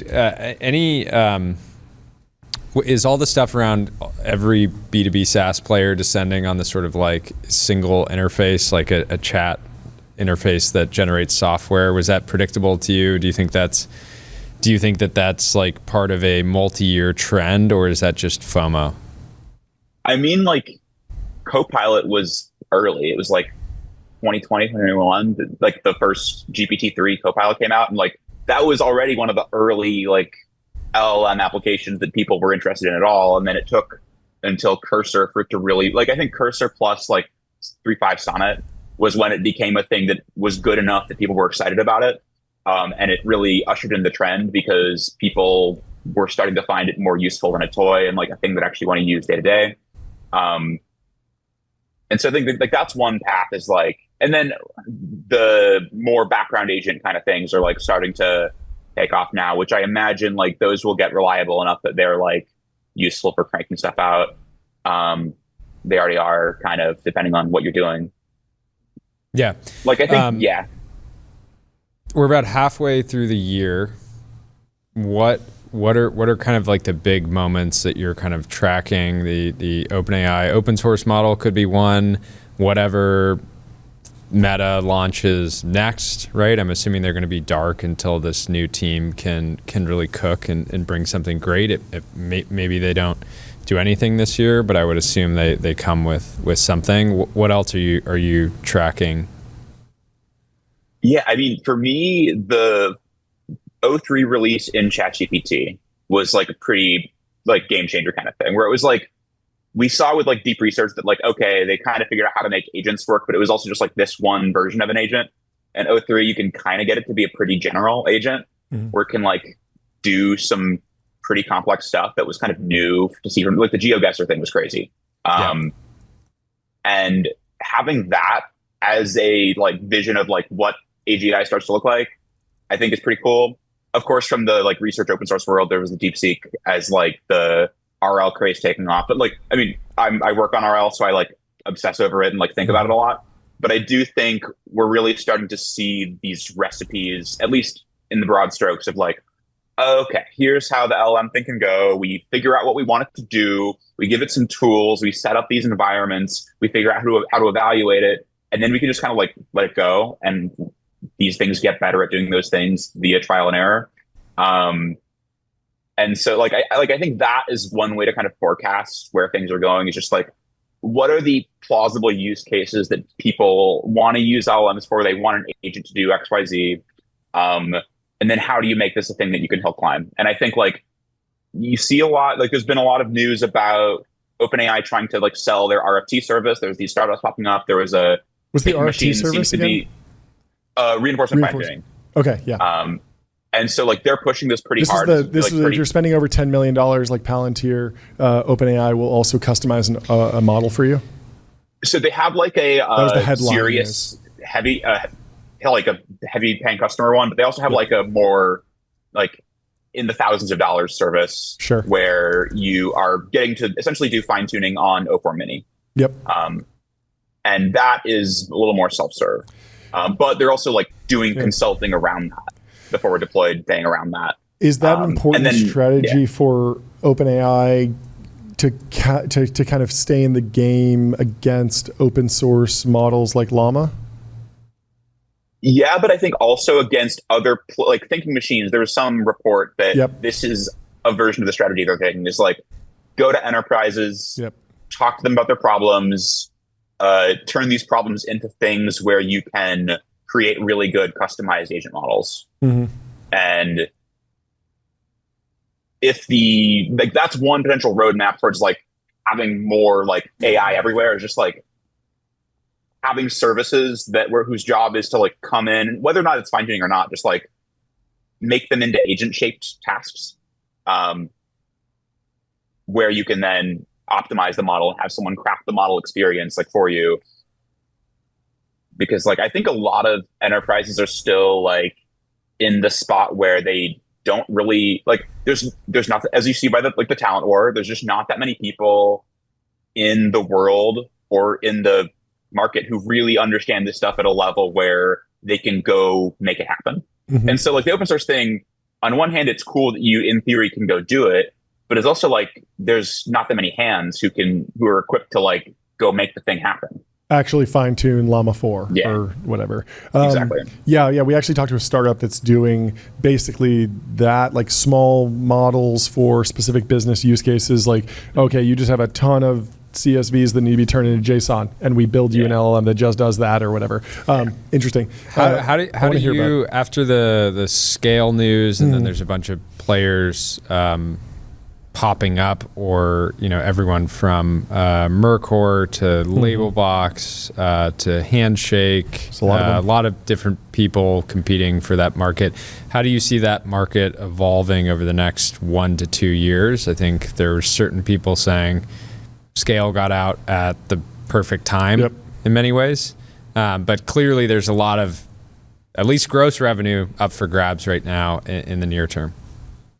Yeah, I mean, I think like the broader sphere of like creating stuff to train models on with humans in the loop to do that curation is going to be important, especially for these domain-specific applications. I think it's going to be less like, oh, we just need more tokens, and it's more about we need curation of goals and objectives. Because like tokens, you kind of hit diminishing returns pretty quick in terms of just like more internet text or more like human written math solution examples. And it doesn't scale super well. But the nice thing about the task specification is you can kind of like pour in more compute without necessarily needing more data. It scales much better with compute.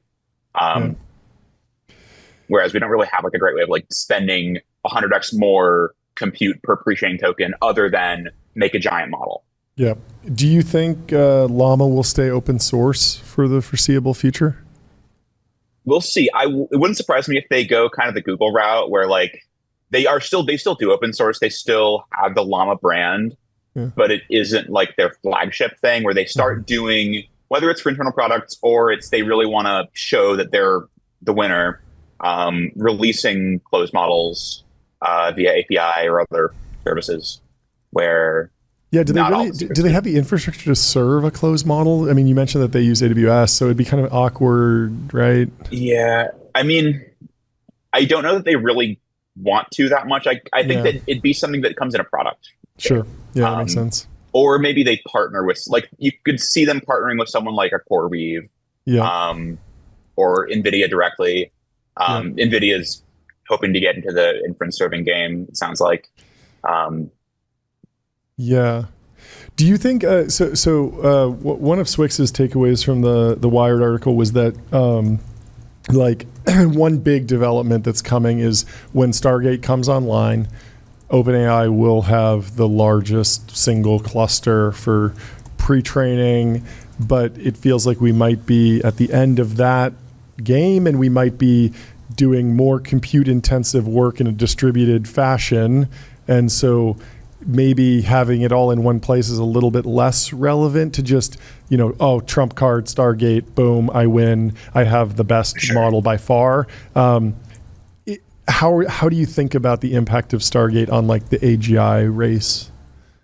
I mean, I think the biggest experiment that they're definitely going to do is take a pretty big model. I don't know if it'll be like quite as big as like a 4.5, but like a big model and do way more RL on it than anyone's done yet. Like, what does like an 05 level of RL look like? Okay. See how good that is. See what do you what need new tasks that Stargate unlock. to do that though, or could you do that just across a bunch of data centers? Because I've heard like a lot of RL is like you're doing verifiable rewards, you're generating in a bunch of different data centers. You could do it completely distributed, and you don't necessarily need a Stargate to do that. You can do it distributed. Like it is very inference heavy. There is still like a lot of weight updating. You have to sync the model across. You have to keep sending the training model to your inference workers. Okay. And so having it co-located certainly makes it easier. It is easier to do it in a distributed way if you want to versus pre-training. But it's not like trivial. But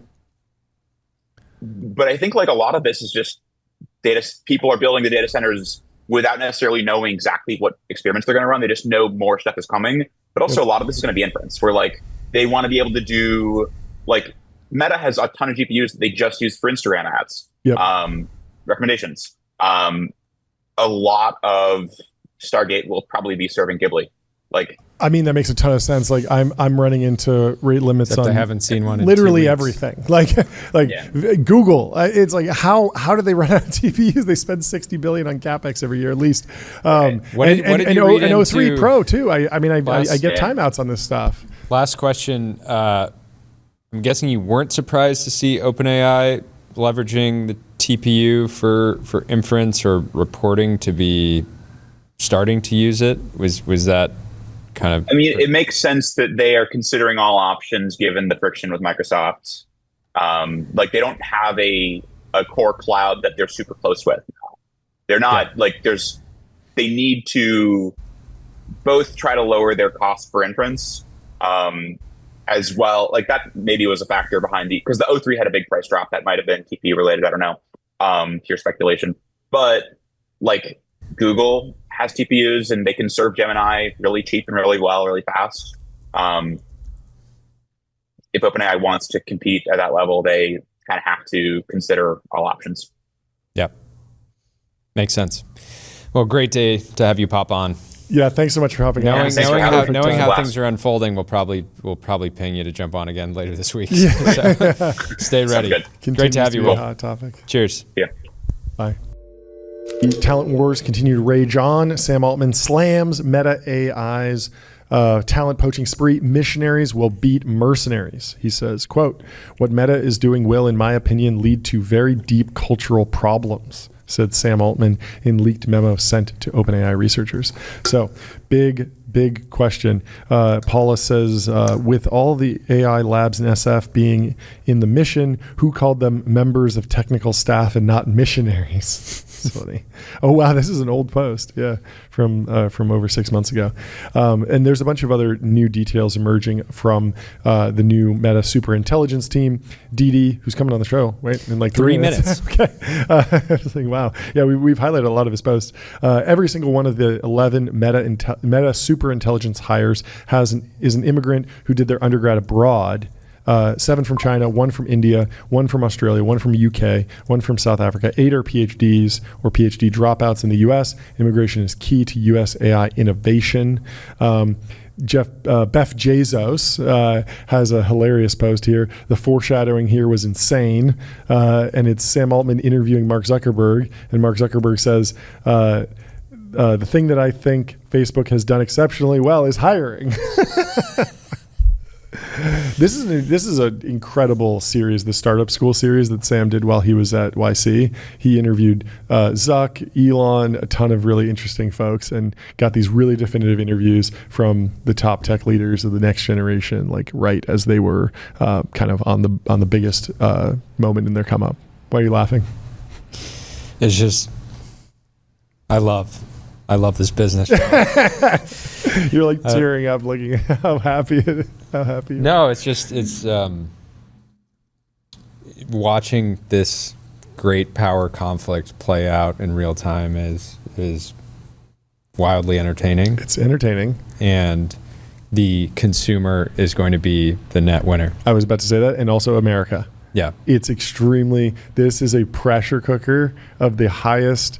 It's so competitive, but the good thing is that at the end, we aren't playing this game where someone goes to jail or someone gets goes to the gulag if they don't perform or they get locked up. Like this is the difference between having $10 billion or $100 billion. It's like, it's kind of all fake, but it's all like, it's super high stakes, but it's still capitalism, and it's still like the consolation prize is still being able to build something cool, even if you get beaten. But the end result is that we have this hyper competitive race to build the best thing with like kind of a safety cushion, so that you're like, it's not like the government's putting a gun to your head. And it's global, right? Love. It's greatest minds from all over the world coming to compete in this market. Yep.